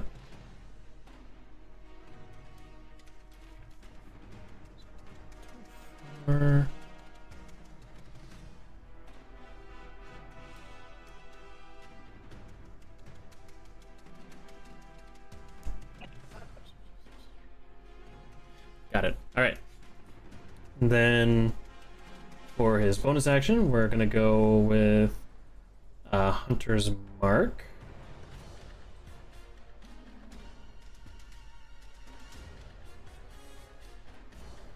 Okay. So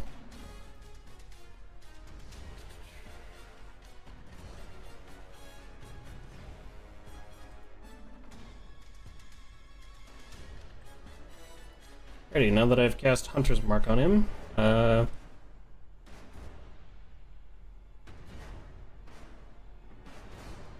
that's another 2, so got it. And that's gonna be Revik's turn.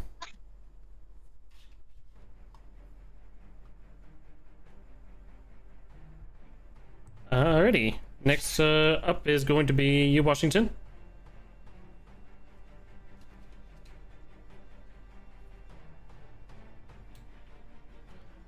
No to the first, just to the second.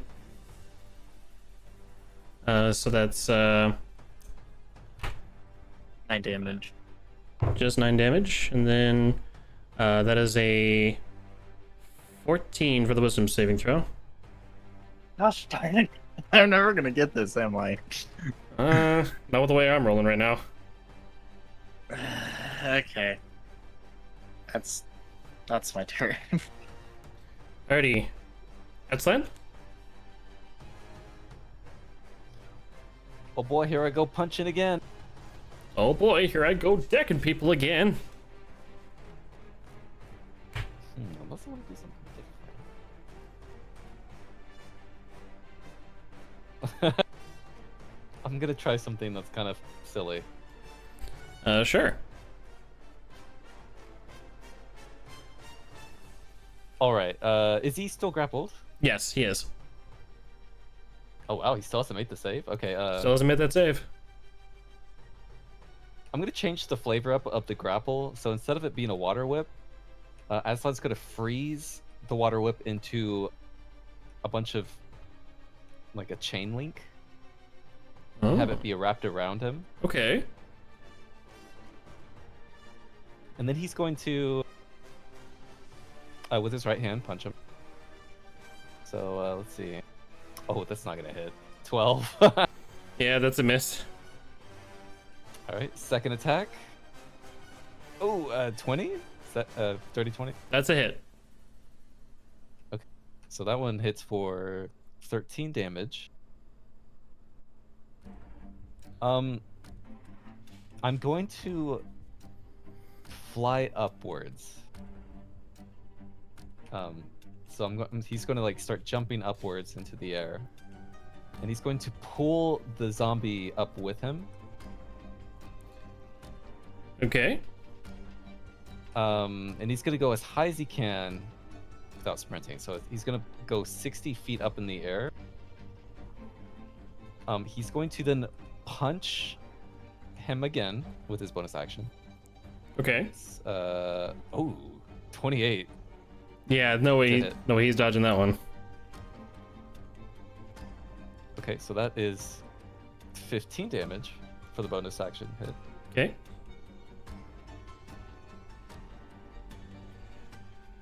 Oh shit. Wait. Can I revoke that last hit? Sure. Okay. I'm going to. Damn, I probably should have just kept it. But anyways, I'm gonna drop him for fall damage. Oh. So I'm gonna ungrapple him. Oh. How Just drop. how high are you guys again? So I can go 60 feet. Unless I sprint, I think. But that's too many actions.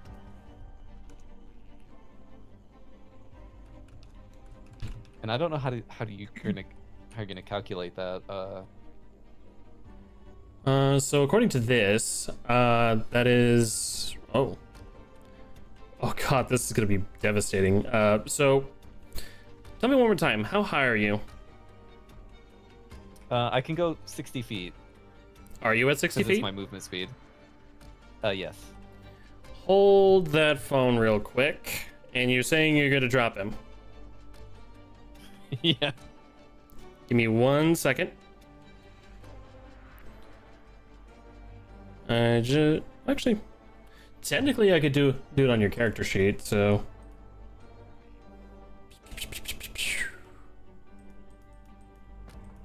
let's see. So this is gonna lag my computer bad. This is gonna lag my computer so bad. What are you doing? You'll see. Prepare yourself. Oh no. Oh my god. So, Oh, you want to know how they usually calculate it? No, that's not. That can't be. That cannot be. No, that is actually how it goes. So, the calculation for fall damage is 1d6 per 10 feet. Wait, but I'm only 60 feet up, so that's 1d6. That's 60. Oh wait. So let's see. 10, 15, 20, 25, 30. That looks like more than. 10, 20, You said 30, one- 40, 50, 60. So that would be 6. That would be 6. It's like 205. That's a big number. So it's 66, isn't it? Pretty much, yeah. Where'd you get 205 from? What were you rolling? I rolled 60 of them. 66. I'm tired. Fuck off. So Okay, that damage looks way more normal. yeah, we'll go with the 19. So another -4. Let's see. It would have been fucking epic. Still, you probably would have obliterated him. That would have been the end of the fight real It fast. just slams into the ground. And just this Oh, I was thinking he just like explodes everywhere. does Washington have to make a dodge? technically yes. So make a dexterity saving throw for me, Washington. 8. Yeah, no. I'm This- using inspiration. Go ahead, dragon. I did not need to ask that question. I did not need to ask that. I'm sorry. 17. Unfortunately, his AC beats your 17. So with this, he becomes basically an improvised weapon, and so this is basically friendly fire at this point. Atsland, What did I ask? I need to do something real quick. Let's see. There's a thrown object, thrown weapons. I even used my frickin' inspiration. No. Let's see. So I guess this is gonna be okay. So This is gonna hurt. Oh yeah. this is gonna hurt.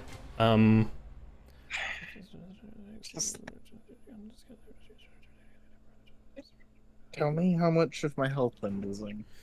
Well, I'll probably treat it the same way. So this is a case of the 19 damage that the knight received will also be received by you, Washington. Okay, so 19. Mhm. That was gonna be more. No. I read through some of the suggestions, and it basically says that any impact damage from a dropped object would essentially transfer over to whoever it gets dropped on. So, Should Katsu also make a deck save?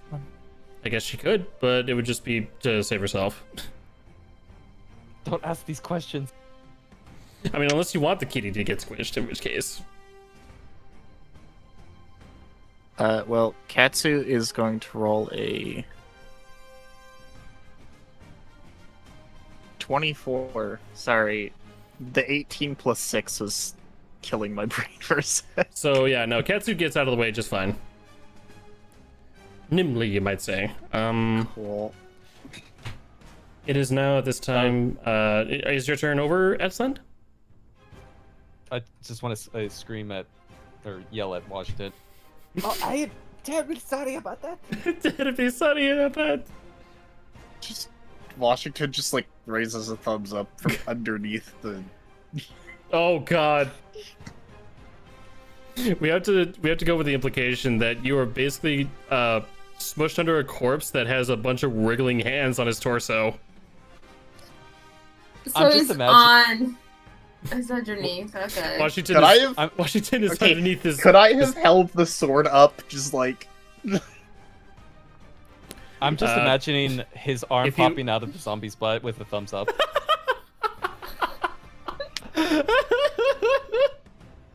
Since I failed to get out of the way, could I have just like held the sword up? No, I would have given it to you if you succeeded and decided to stay put. But because you didn't think of that beforehand, the sword is basically on one side, and then you just have your you have a shield. Yeah. Then you just have your shield on the other hand, and you're just thumbs upping through the shield. So yeah, no, that's So what part of me is underneath the the thing? basically your upper and lower torso. Your legs are kind of sticking out from the other side, but your arms are clearly visible. It's kind of hard to picture without. But anyway, we don't have time for that. Blake, your turn. Yeah. So Katsu just like pirouettes out of the way, just like skirts like flowing So around her. wait, is she in her human form or in her cat form? I was thinking she'd be in her human form right now. Because we never clarified that. She's on her cat form in the token. So cat form. That's Stopped. I just stopped worrying about the token. To be honest. if we can't keep consistent. So he's right on top of Washington right now, crushing him basically. Squished on top of Washington, crushing him. Yes. Okay, I'm gonna cast Levitate on the damn bastard. Can you make a Constitution saving throw, please? You can certainly do that. What's the number I gotta beat? 17. Wow, he finally beats the 17 with a 21. So, what happens if he succeeds? It's unaffected. So, Blake, you try to force this creature off of Washington from a distance, but he's just too heavy, and the wriggling hands are just not helping your case, adding more mass to his body. Out of frustration, Blake's just gonna cast a flame at him, like, "Oh, fuck you." So this will be doing half damage because it is still raining. Really? Yep. That's never happened before. Whatever. Alrighty, so that is a 22 to hit. That succeeds.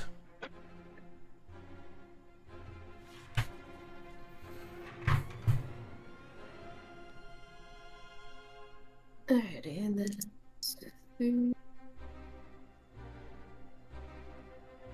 13 damage, so I guess half that is like what, 6, 7? 6, 7. Oh, God. No. 6. So, See, it was fine when Alex said it because she wasn't saying it to do the thing. Ko, why did you do that? 6, 7. 6, 7. You Stop it. are supposed to be the more mature one out of all of us. You're the oldest. well, so much for that. Is that your turn, Blake? I can't do too much else. I'm kind of in the perfect Goldilocks zone of magical field. Magical freedom, but no freedom to do such. Zelmic, Yeah. Yes. your turn.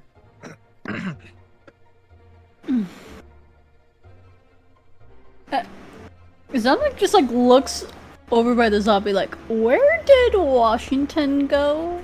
Yeah, that's actually a funny Just picture. wave the sword.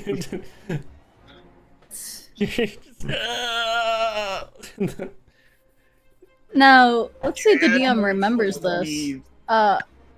Does Reevik still have the Lunar Talon? Yes. Does he want to use the full power? Can he hit this? Oh yeah, never mind. You're right. You're right. Yeah, let's use the full power. Oh my God, you hear the knuckle crack. So Zelmic is gonna run over to Reevik. Let's see. And gonna move out of the way. Reevik, love. Huh? Can I see the sword? Sure. He holsters his rifle over his shoulder and hands the Lunar Talon, his elven scimitar, to Zelmic. Zelmic cuts her hand and lets the blood flow. Ah. Oh. It's not too low. As you do this, the power of the blade begins to awaken within it. And it basically glows to life through the rain.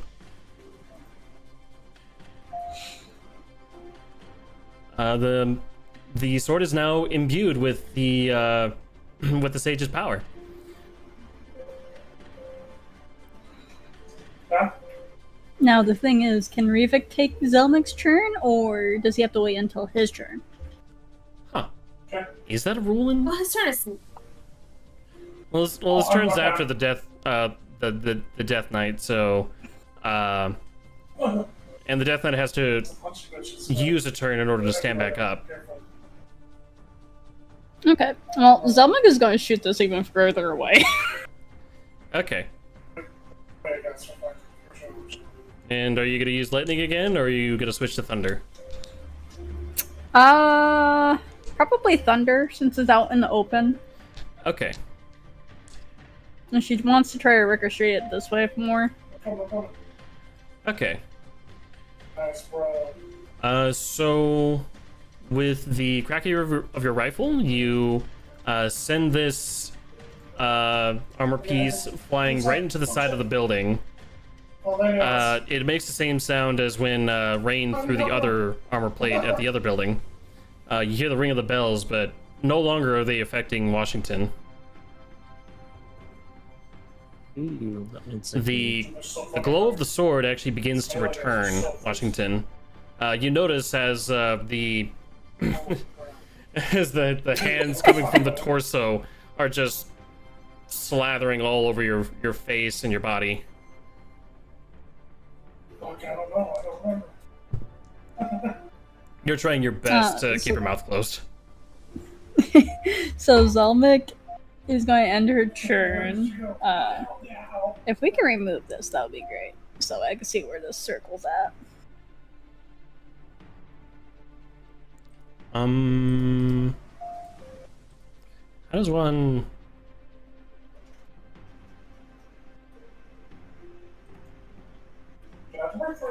Is there? So just boom. Is there a remove tool for that? I'm down by that too, bastards. No. Okay.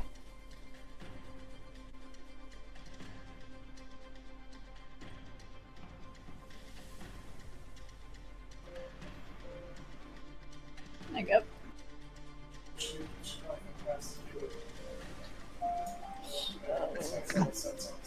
How do I get it? How do I get it to stay? So you click on there it, should and then instead of instant, it's going to be linger. Oh, I see it now.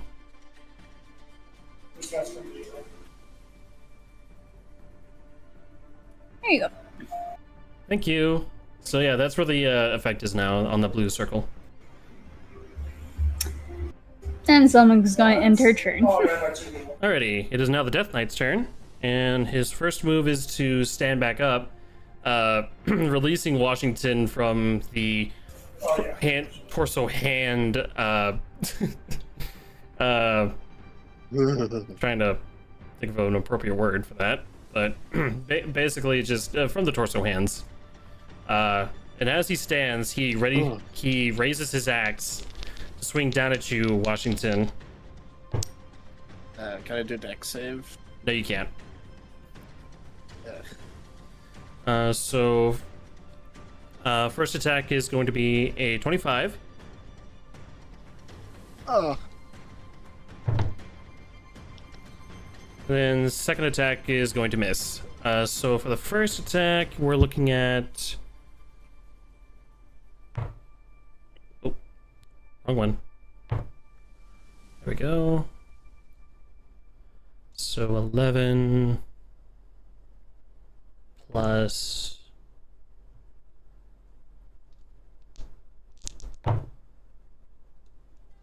Got it. Okay. 11 plus 9, so 20. And as he strikes you with his axe, Washington, you notice that the wounds that have been inflicted upon him begin to heal as he steals your life force with his axe.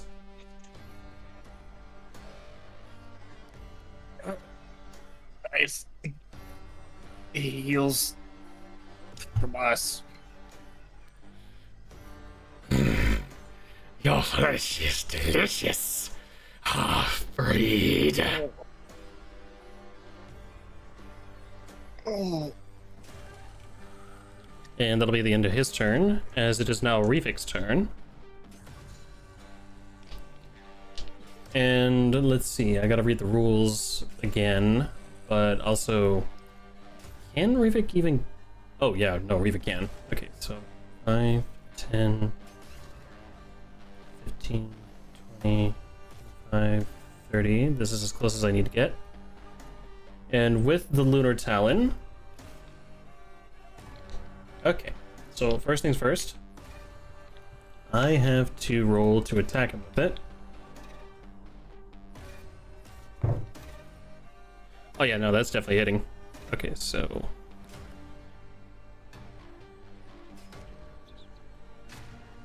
$21, and then for...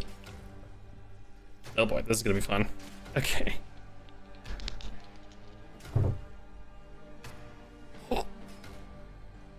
Wow.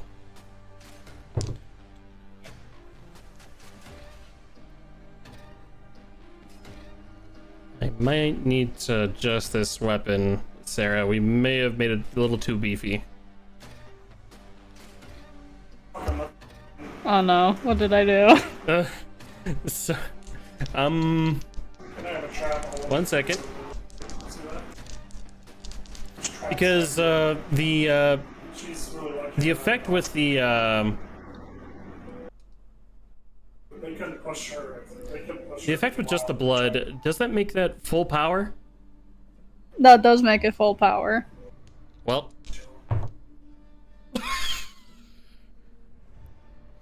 Hold on, I need to calculate this. I'm letting it stop. Oh no.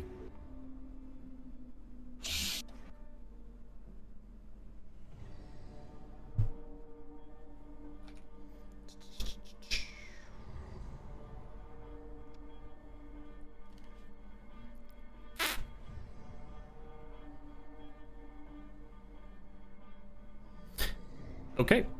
Through gas trap. So with a swipe of his sword, you see this glowing blade cleave through a multitude of the hands that have been covering this monster's torso. And with a great yell of pain, he screams into the into the rain.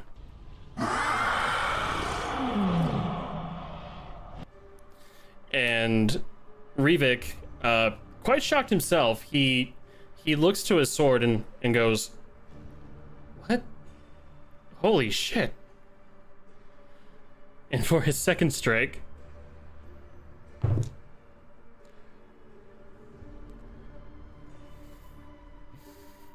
well, I forgot that Rivik has proficiency on that blade. Whoops. I'm gonna say this. This fight is over. This fight is over, guys. He just rolled a natural 20. Oh no. Okay. And there's no way that after that first strike, which was, mind you, 131 points of damage, just from one swipe of this sword, after being imbued with Zelmic's power.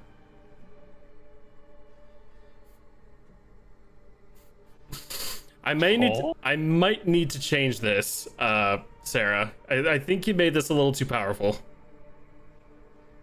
You gave me free reign. You said it was okay. I did, and now we see the consequences of such a thing. We basically gave me a nuclear bomb on a stick. What Sarah? is this weapon? So You didn't say no take backsies. I did say no take backsies. This is the final purchase. So this is an upgraded version of his Elven Scimitar, which, after encountering a lunar cave, Zelmic and Rivik had it upgraded by Ham and Chisel to essentially take on Moonsteel, which normally would react more to Moonlight, but because it's also imbued with the blood of his spouse, the effects can also be accessed via Zelmic's blood, but also with at a certain cost. So we didn't do that cost just yet. But the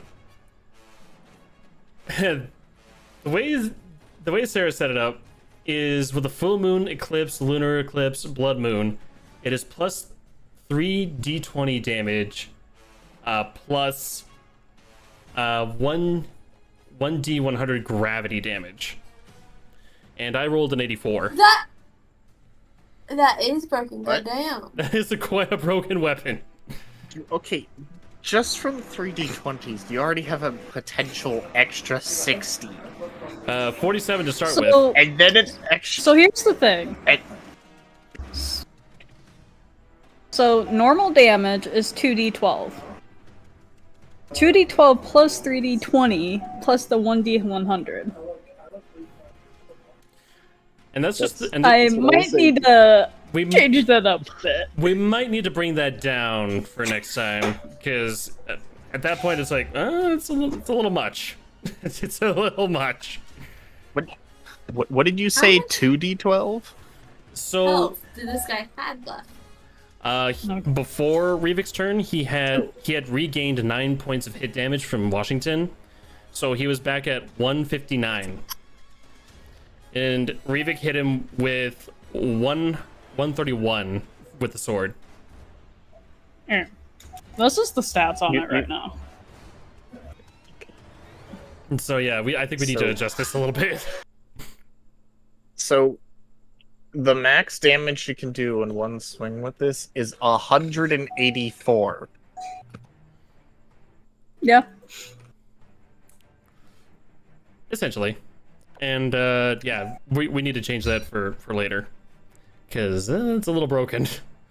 But for right now, for the sake of moving the story along, we are going to say that Rivik lops the dead knight's head off, and he turns to Atzland and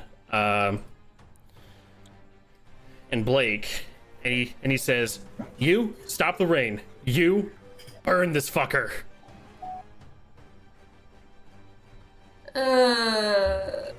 I'm assuming I'm the one doing the burning. Yes, as our feline friend is slowly reaching his way back down to terra firma and can manipulate the rain to stop pouring on this corpse who is still trying to bite Rivik's ankles. My sword. I will do what I can. Like, it's just pouring constant produced flame onto this giant corpse. Jeez, now you're gonna give me a moment to get up and move away. Okay. As soon as I assumed you were gone at this point. Well, no, he's still prone, so he hasn't gotten his turn to get back up yet. Oh. But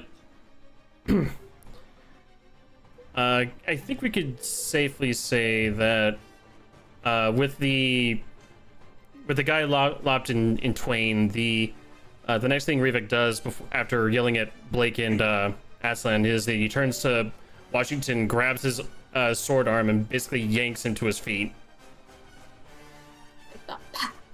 With just a Thanks. Thanks. "Don't think me yet. Move." Moving. And essentially, What about all the zombies around us? one thing at a time. Atsland, you manipulate the weather to stop raining on this one spot. I don't know if I can actually do that. You can control it. My elementalism allows me to create water.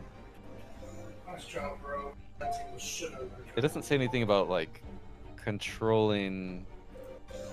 Okay. Then what about say? Well, actually, I do have something called Sculpt Elements, which allows me to cause water in a 1 foot cube radius, which is not a lot of space. Hmm.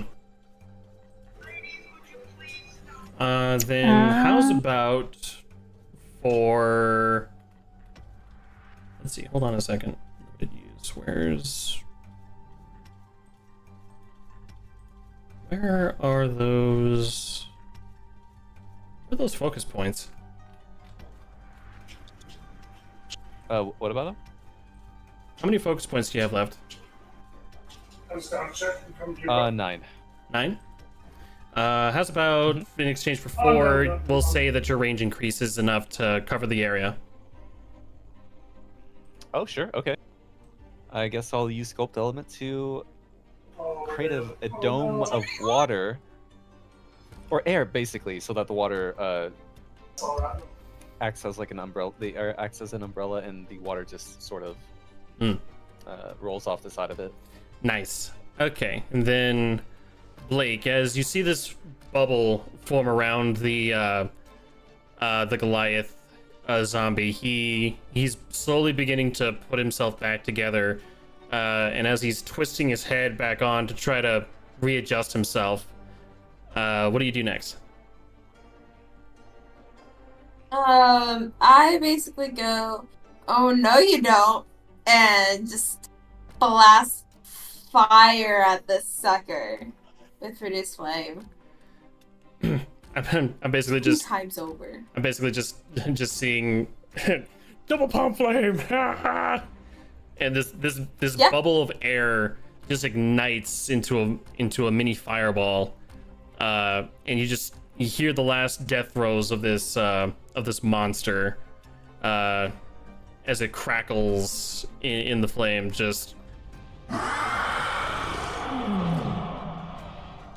And at that point, all that's left is ash and the axe, as well as the smoldering remains of the bloodstone pendant that he was wearing. Can I investigate the X? I I'm gonna investigate the.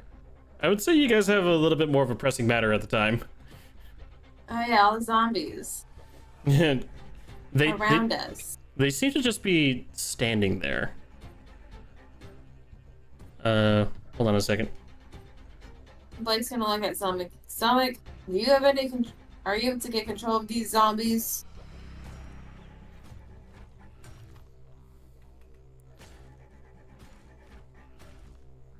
Is there 2 seconds.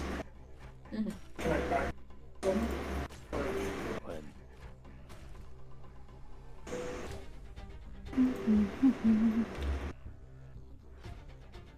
I mean, they are in your domain. Are the zombies looking at something right now?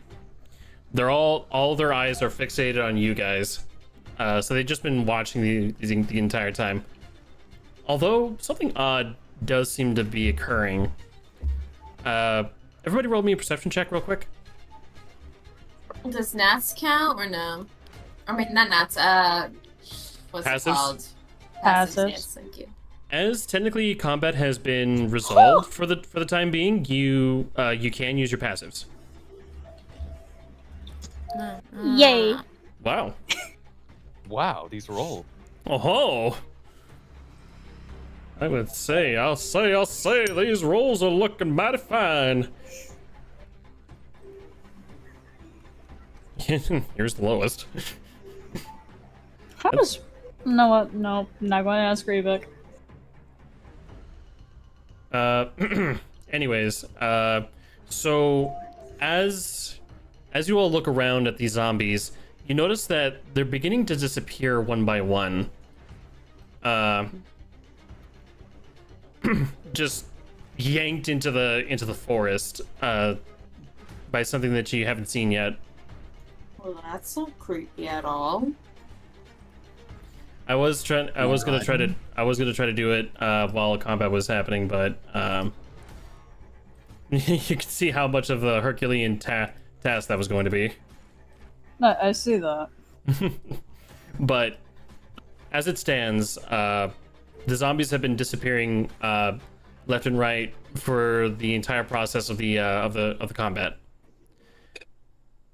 And as you all squint to get a better look, you see that there is a tail swinging back and forth in the brush.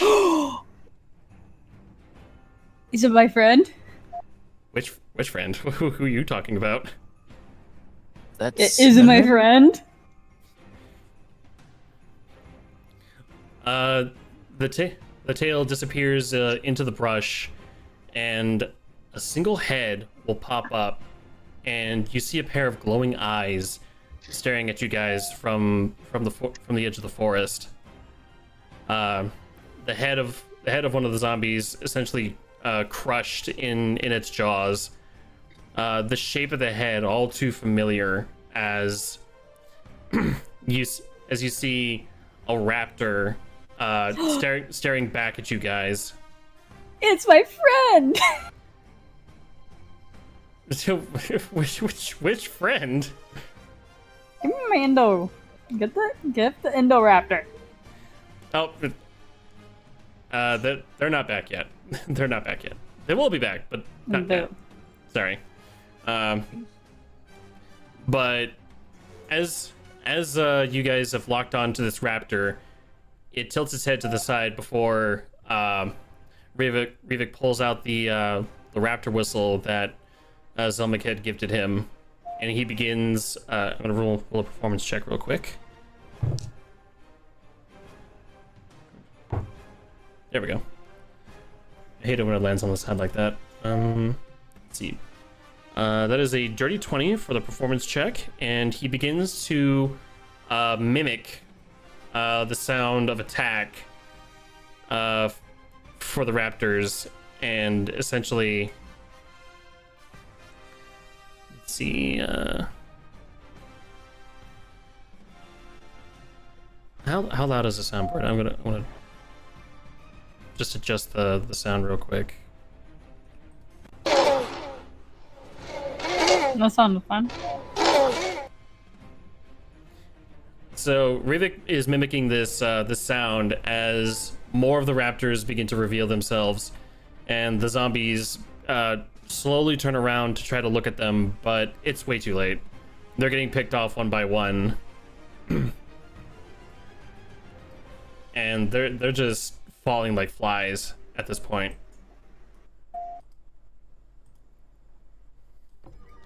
And once the final zombie falls, what seems to be the lead raptor approaches you guys.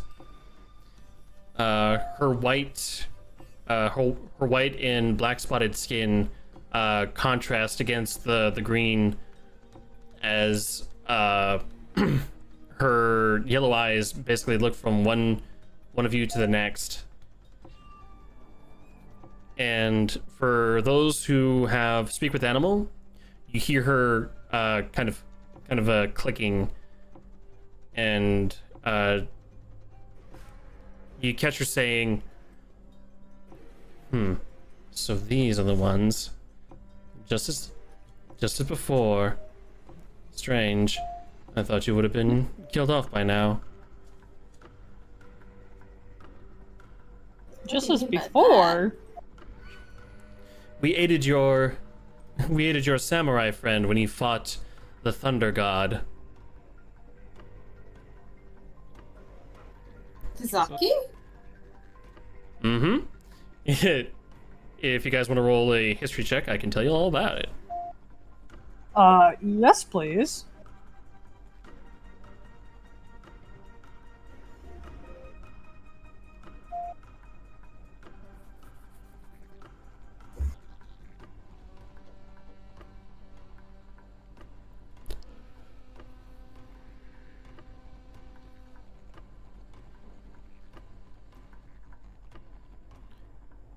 Like only 2 people rolled, but that's okay. I'll take it.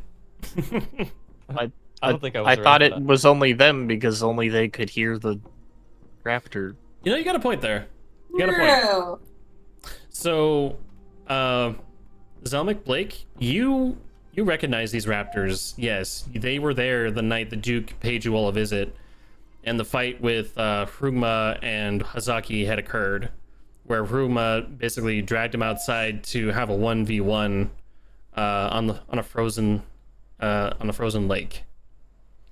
And essentially, they had brought Hazaki back unconscious after the fight.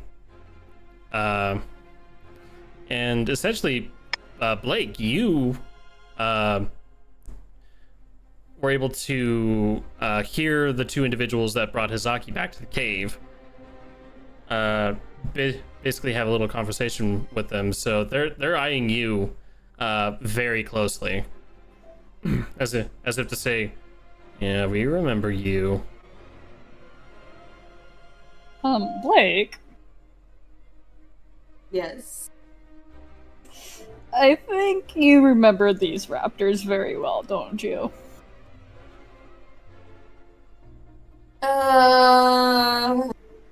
Remember that Was, day in the cave? I'd rather not. as, But yes. as more memories Speaking flashback. common- It would be funny if they were speaking Druidic, and so that way you couldn't hear them.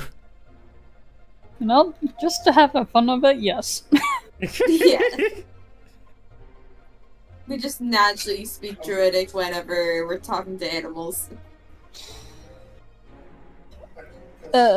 Meanwhile, Rivik is I, just... I think you're gonna have a better luck with these guys, Blake, than I will.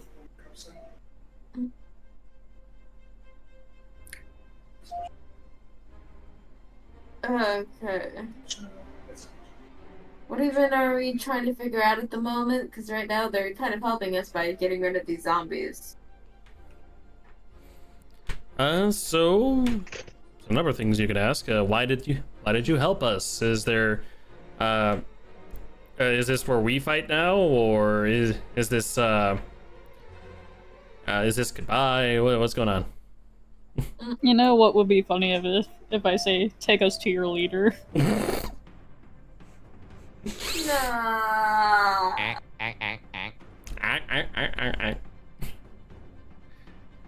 So Alright. yeah, go I'll go. ask him, why are you helping us? Go ahead. By the way, Washington. So.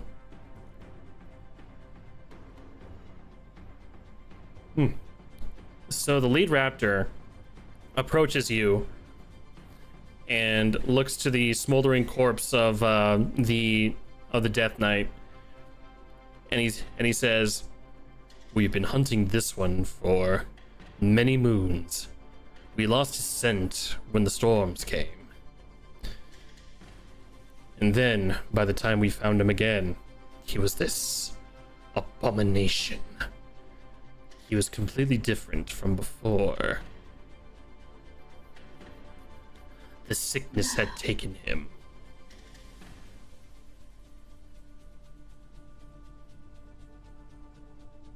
Why were you hunting him? The stone that he had taken, it is cursed. It is not of this nature. We were asked, nay, demanded of, to ensure that the stone would remain lost. We failed. And thus we tried to ensure that that foul duke would not lay his hands upon such a treasure.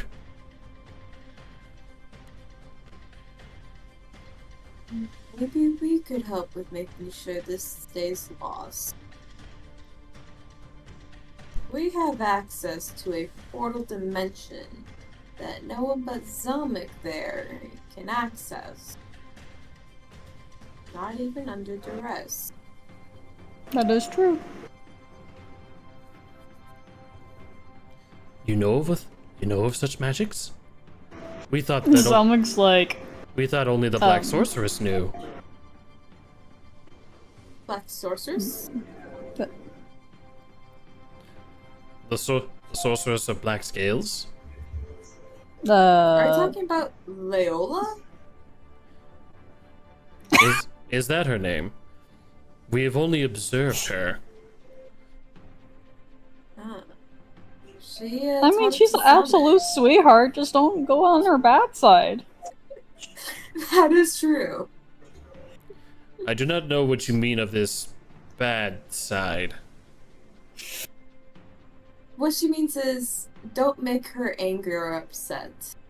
She's very protective over Otherwise, those she'll she give cares you some about. teethly candy.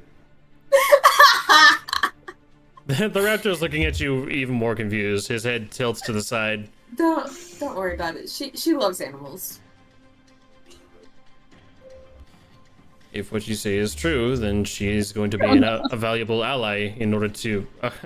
what did Rua do to get on her bad side? Oh my god. I'm trying to be Call serious. her demon. Call her demon.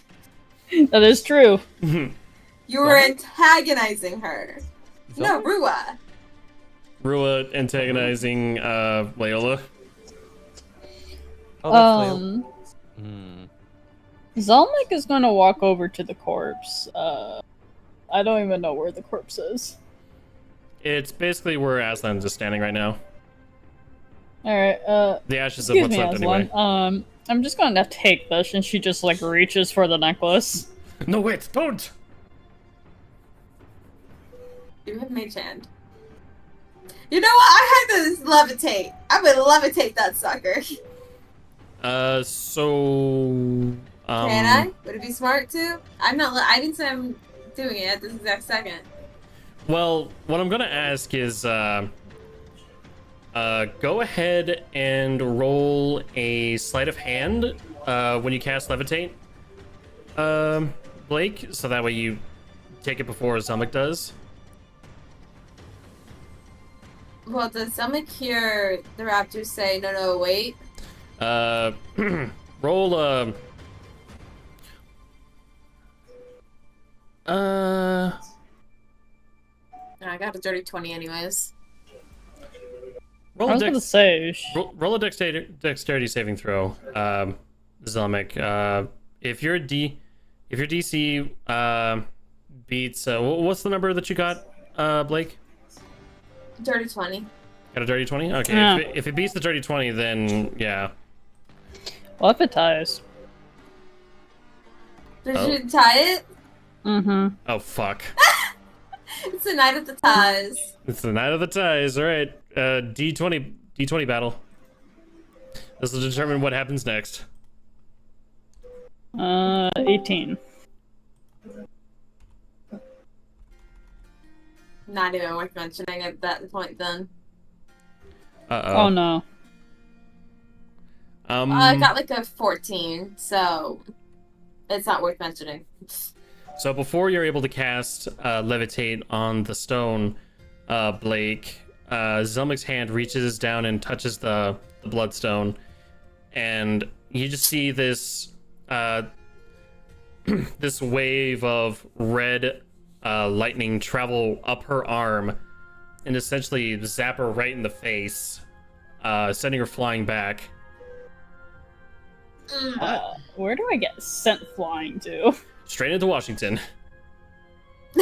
Washington, you'll take 1d6 of bludgeoning damage. Roll that for me, please.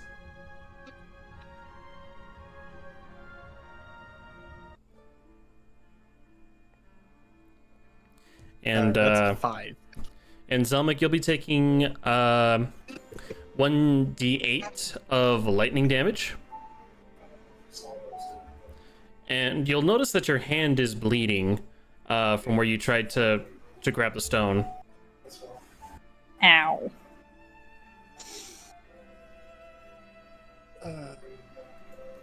Is it bleeding any different? So it seems to be turning your blood black as it comes out. What blood is what color is drow blood usually? That's a good question. Wait, did Selmic drop the bloodstone when she got flung back? Yes. So the stone is back in the ashes of the dead knight. Cool.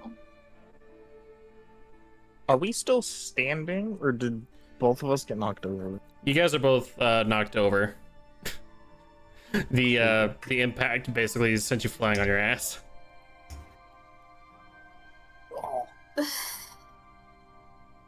Well, it's guess a that good teaches thing I us put not to my just. stuff away. Guess it teaches us not to touch the random things that, oh, I don't know, this bloody corpse is wearing. It is an artifact of an ancient alchemist who caused all this madness to occur. These are tales. Dark red, almost black. Dark red, almost. Oh. Then we'll say that it's Pitch black. Turning it bright red. Yeah, it's making it cause it to go lighter. So, That's not good. What's not good? the reaction of the stone to her hand.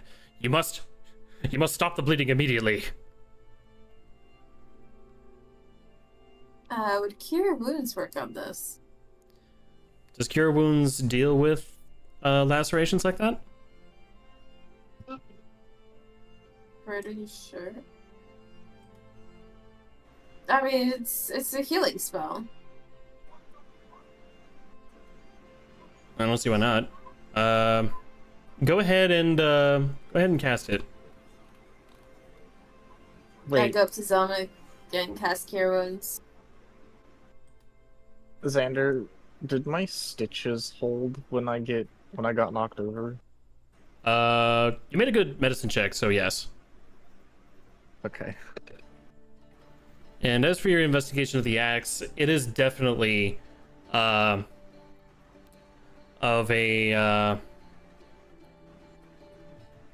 master artisan that you recognize, but it is an artisan who is in the employ of the Duke. is it safe to grab? To this now, chances. Also, Why did you cast Cure Wounds on yourself, James? Like, you have the spell. Because I can only use it once, and I prefer using it on other people. that's true. He has very limited spell slots. You have other healers. And we have healing potions Yeah, I that was we gonna never say, use. you got alchemists here who just like makes potions and makes money.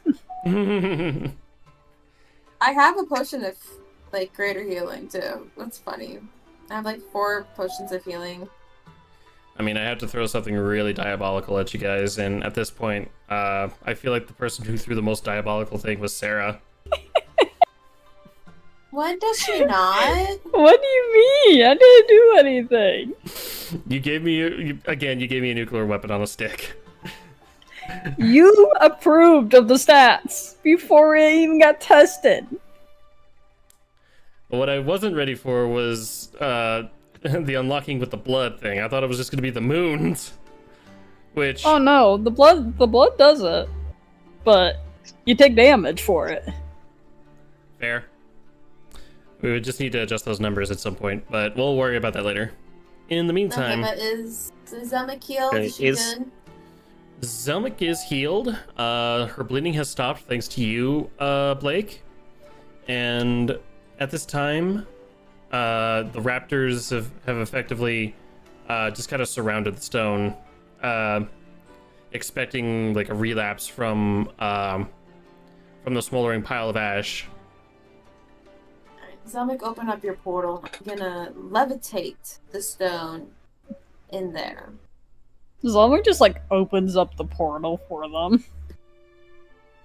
Like, casts levitate, and slowly moves it into the portal, making sure he doesn't touch anybody.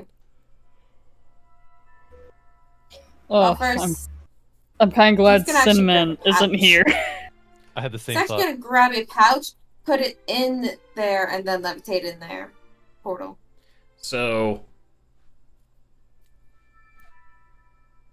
Yeah, basically. He's not taking any chances of someone accidentally touching it barehanded. It needs to at least be protected in a cloth. not a bad idea. now it's just free floating in space, just like. Whee! That way, if someone touches the bag, at the very least, there's the chance they'll touch the top of the bag and not the stone itself. Fair enough. Good move. Good move. So as the portal closes, you see the raptors just kind of relax their stance and they just examine you all more closely. You're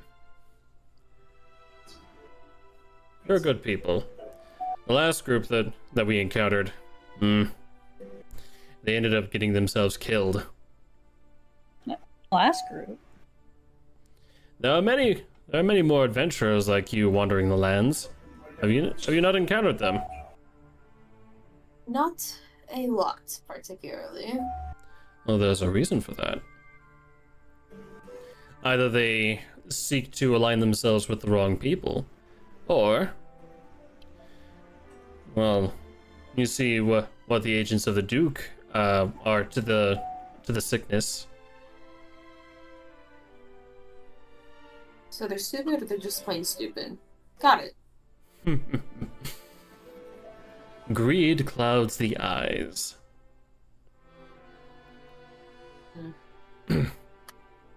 Reva kind of rolls his eyes and says, tell me about it. Yeah, I'd rather stick to my forests than wealth and fame.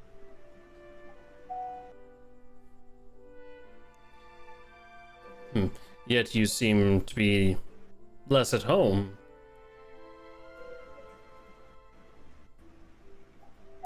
Why is that? Well. Huh? That's at home. Why do you feel as though... why do you seem as though you are distressed? Maybe because this continent's about to be overrun by zombies, and the Duke's going to destroy this place at all these creatures call home. Just watching the beach. Fair answer. And that's why we align with the Son of War to stop him. We are making our way north now. Oh, so are we. Then we shall see you there. Until our next meeting, adventurers. Safe travels. And with that, the pack begins to walk off, leaving the remains of the village behind. Which you guys now notice that the rain is beginning to lighten up. The cloud coverage is still there, but the rain has effectively stopped. Thanks for saving us. So Washington, your examination of this axe is that it holds a powerful magic that allows the wielder to essentially steal the life force of its victims.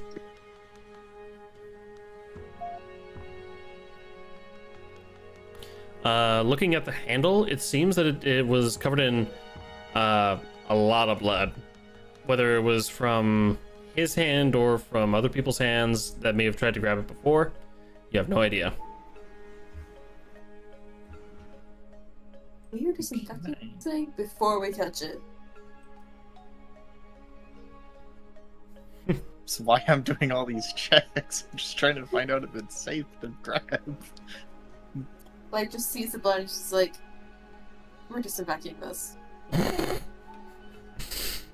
Who knows what diseases this creature used to carry? I would imagine that whatever it was carrying was probably consumed by the main sickness.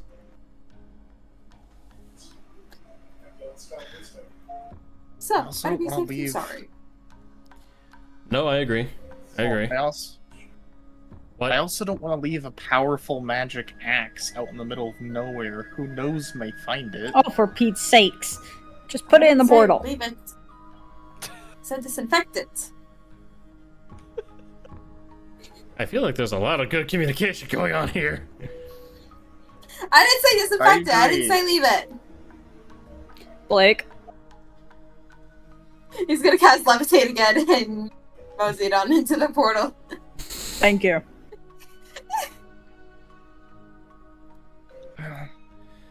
Feel better, Washington? Anything else that we're throwing into the portal?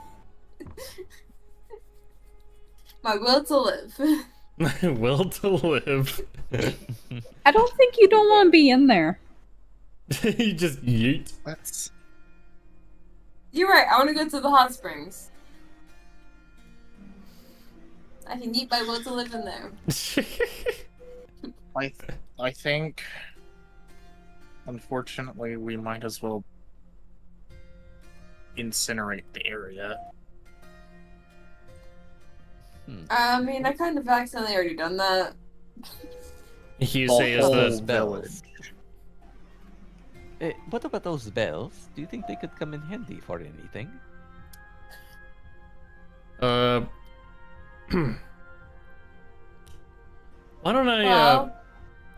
don't I go get the dwarves and they can get the bells, while the rest of us kind of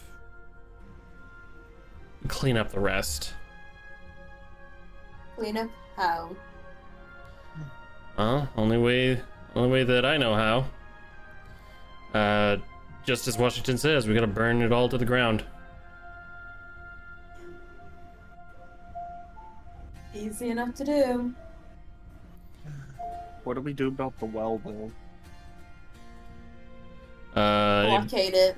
Anybody got any explosives? 2 seconds. Let me see what I have in my inventory.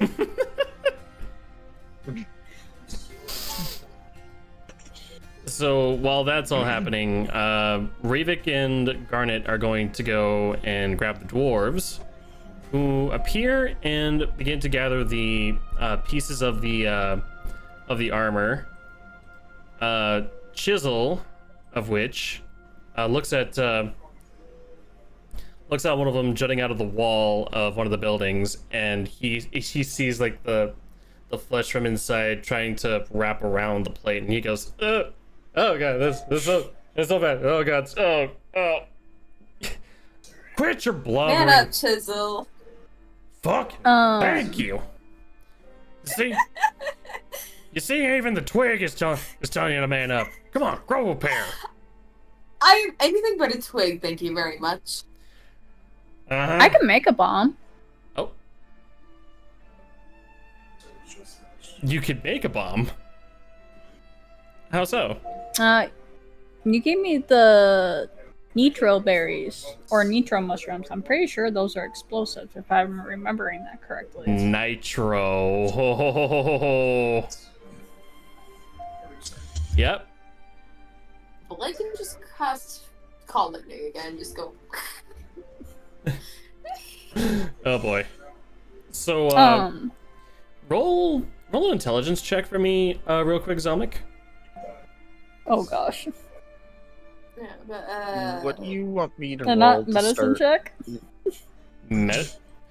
What does medicine have to do with a bomb? I mean, Fair enough. I can It see is how a it herb. could do. I mean, I feel like it should constitute as a chemical check. So I guess go ahead. Nature? Is it a nature check? No, it would not be. It would be more medicine. You're concocting something using different herbs and stuff. That's what I'd have Simon do in my campaign. Which is more than fair. Okay, so give me a medicine check real quick, and let's see how well you do. What do you want me to roll to start lighting the building? on fire? 27. You make a bomb with ease using your ingredients of nitro shrooms and what else you got? A bunch of random mushrooms and herbs.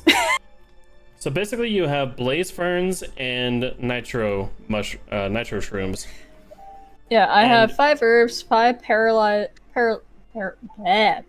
mushrooms, 5 gas pods, 5 neurobear mushrooms, 5 nitro mushrooms, and then 5 sleeping herbs.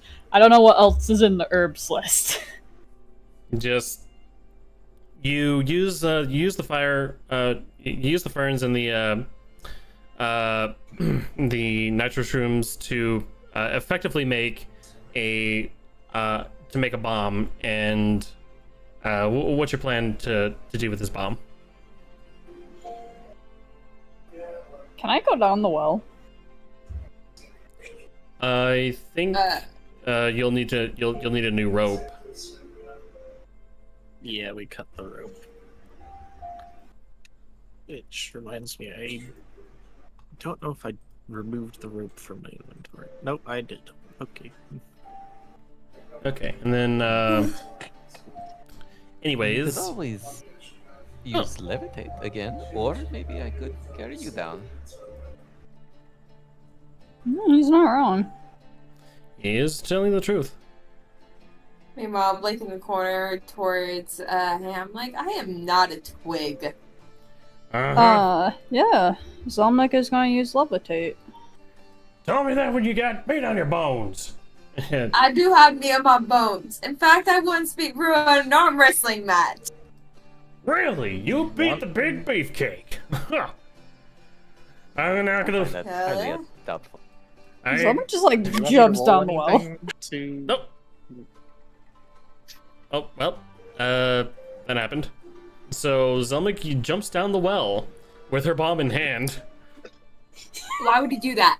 Why would you do that? No. I gotta set it Stop off. trying to kill yourself.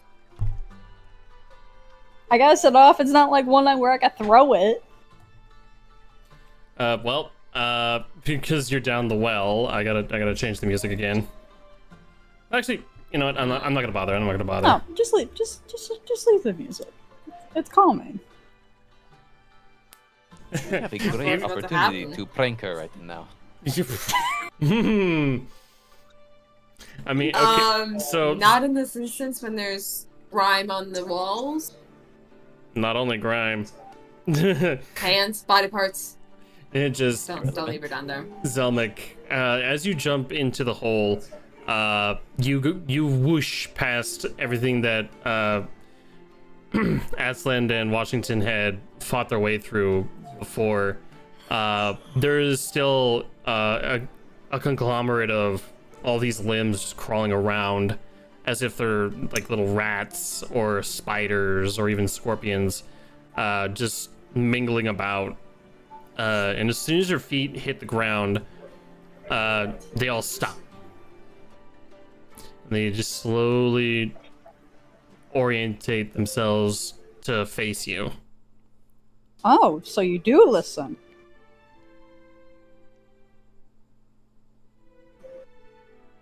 They do not respond. They just begin crawling their way towards you. Is there anything in this well that I would find useful? Make a perception check real quick. Why can't I just say I want to use my passive sometimes? 25. So you look around and you see that there's plenty of growth for you to use. There's stalagmites and stalactites on the floor and on the ceiling. They look brittle enough to snap off with your hand, but what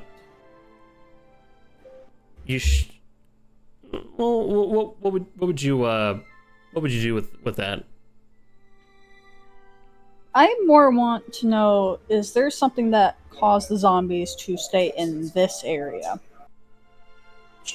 It seems that they're coming from 2 cave entrances from either side of the cavern, and it seems that more limbs are beginning to move out of there towards you. Can I go into my form down here? It's gonna be a little tight. No.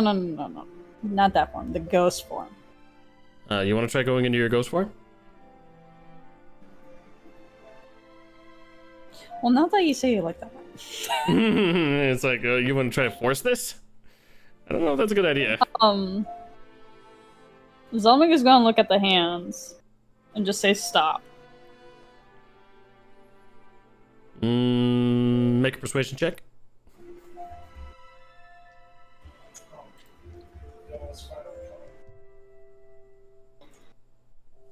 Persuasion is alright.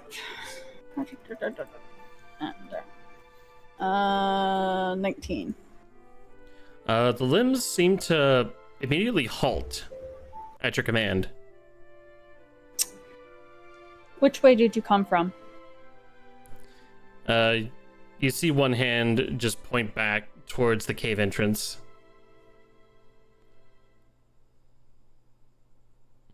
Show me. Wait, are you trying to get the hand to show you where it came from? I want them to lead me there so I can actually shut down the cave.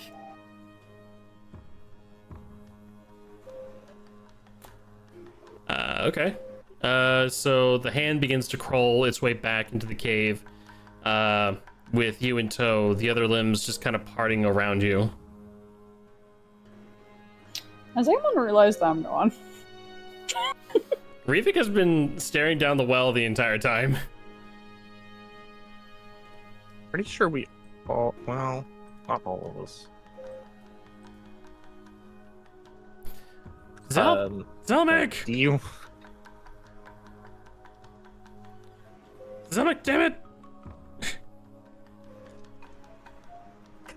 And after not being answered, Rivik is about to jump into the well after her. Can Gilda stop him? Roll a strength check for Gilda then. I gotta pull up Gilda's thing now. Oh gosh. Oh no. This one. Ah, there it is. Man, so much for keeping it simple. When do we ever keep it What's simple? Come on. I thought it was gonna be, oh, you know, we just blow up the well, we set all the buildings on fire, and just purge this nest and just move on. 24. Okay. She manages to pull Rivik back out of the well before he jumps inside. No. What? Why? Just trust her.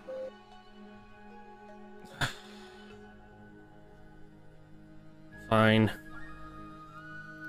Zelmek, after a long time of walking, you come across a cave that has another fork in the road, but at this fork, it seems that more of that nesting flesh has basically been planted here. And it seems that more of the limbs are beginning to pour out of it. But they stop when they sense you in the room. And a face begins to push against the flesh and just kind of twist its way to where a pair of eyes poke through.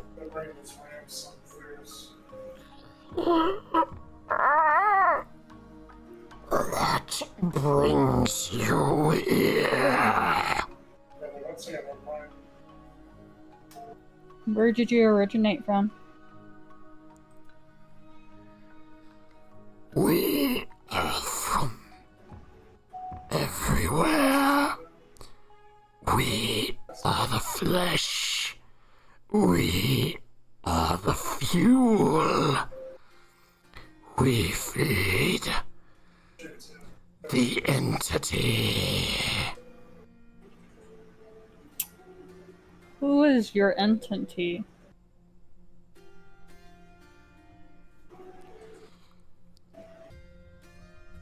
Another face begins to twist its way into out of the flesh wall.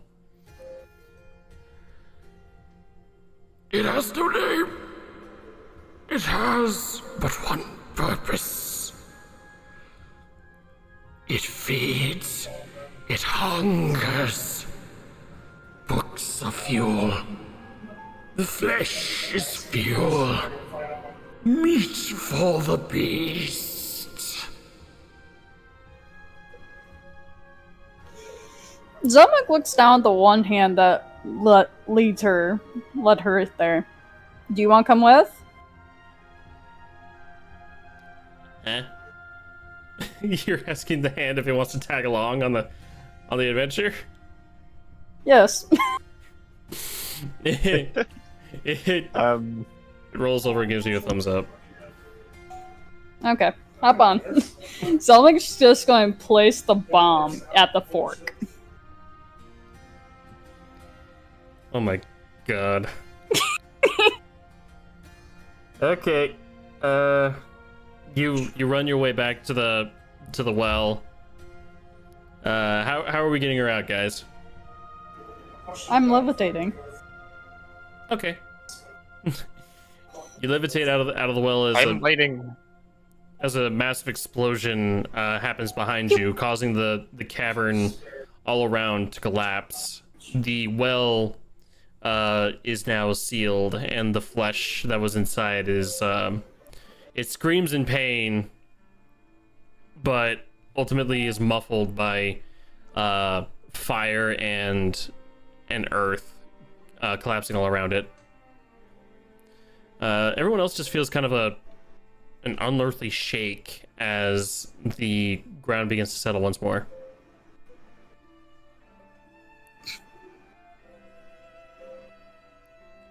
Zelmek, what's that? Oh, this is Asti. This is Zelmek. Is it though? He's a undead limb. Just a hand. and the hand basically gives a okay. Is he friendly?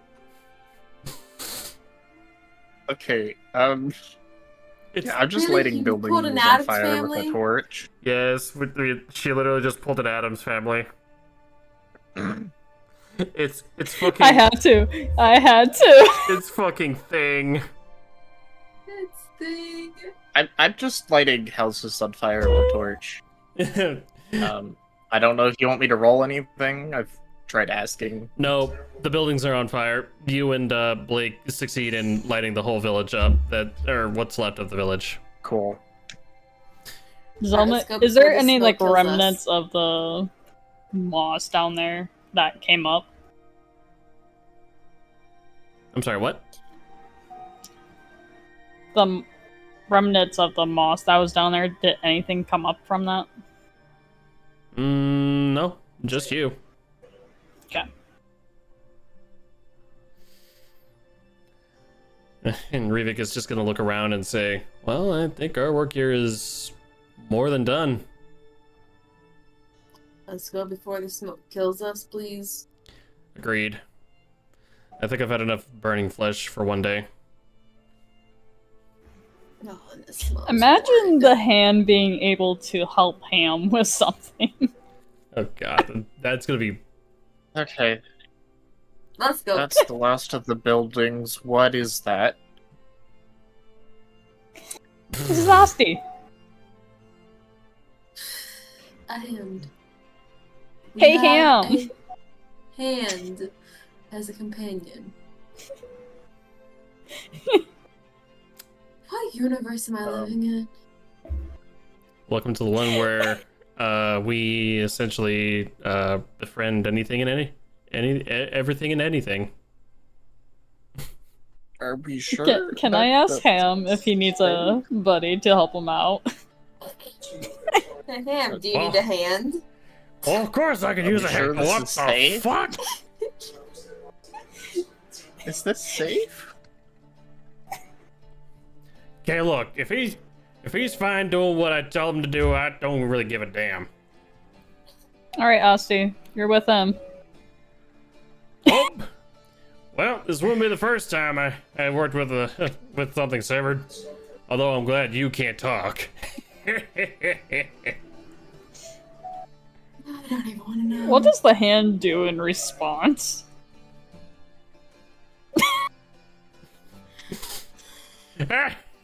I like you already. Oh.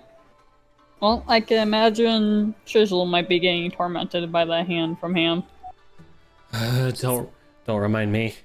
As Chisel and Ham go back through the portal, Rivik is looking around the village one last time before turning back to you guys and saying, "All right, we ride north. Let's go."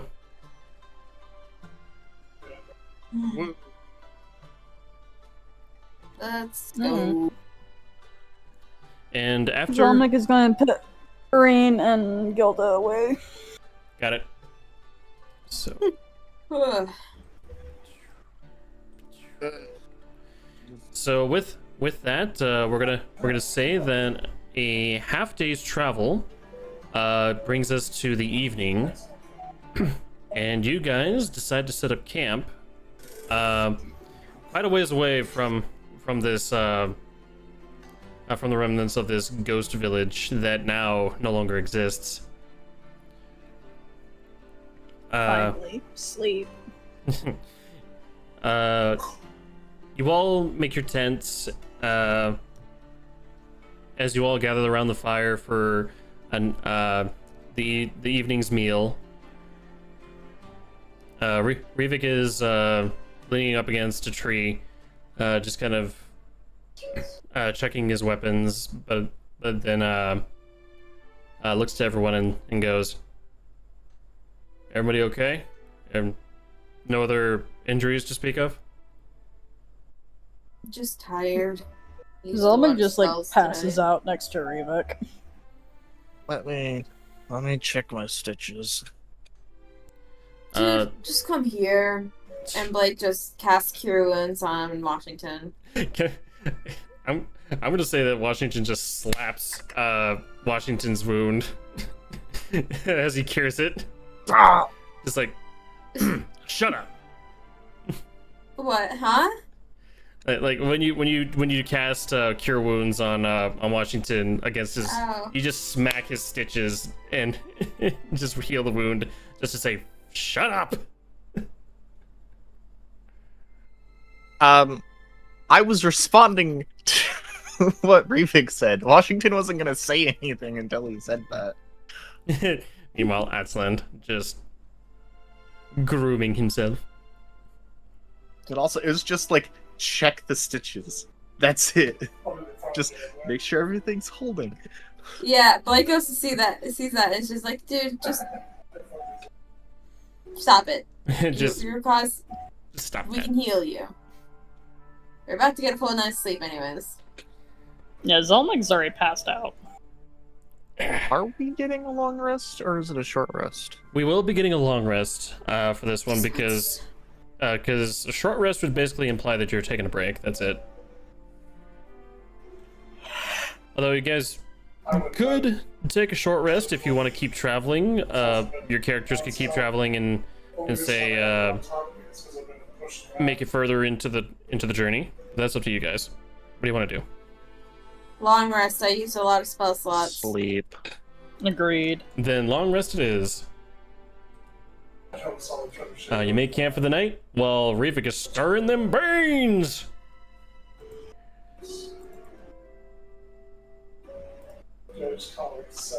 And I gotta make sure that that's unchecked. Yeah, Zelmig is currently just knocked out. She had a long day. Revik just kind of passes the pot of beans to everyone. Anybody hungry? I got my own rat, like some beef jerky here. Okay. Oh, beans? I would gladly take some. Got them beans and Yeah. a nice little sauce. For eating beans, you're not sleeping near my tent tonight.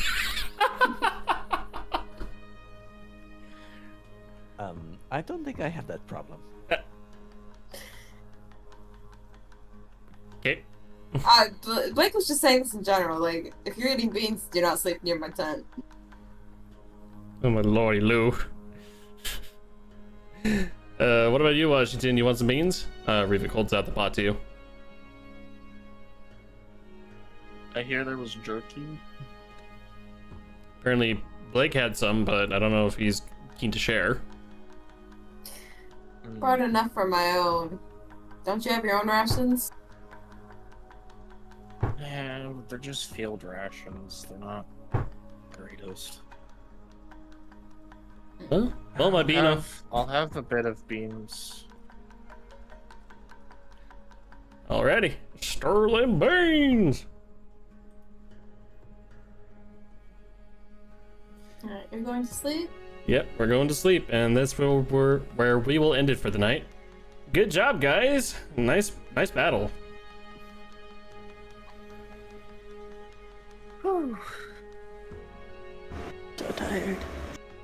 At least I don't have to work tomorrow. Oh my We gosh. just ended! We just ended! We just stopped.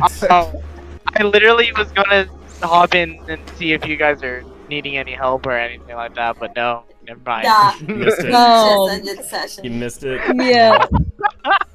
I guess we could play for another hour now. No. I'm too fucking tired. I got work in the morning. Yeah. This is as late as I'm willing to stay up. Zeldic adopted a hand. Something. Oh, Yeah. she's Wednesday Adams now. Yeah, you guys fill Great. in on what he missed. I'm going to bed. Good night, Alex. Good night, Nice. guys. Good night, Nice. Alex. Wait, are we even out? Change Are up. we still streaming? I'm about to get us out, so thank you guys very much for watching. We'll see you tomorrow for Bye. Ainsa, hopefully. You will? And hopefully we'll get more Carnage next week on Thursday. We're gonna try for it, but no promises. But until then, Thursday? Thursday. I'm pretty sure we talked about it, did we not? Not really. Sort of. Well, we'll discuss it later. But in the meantime, bye bye.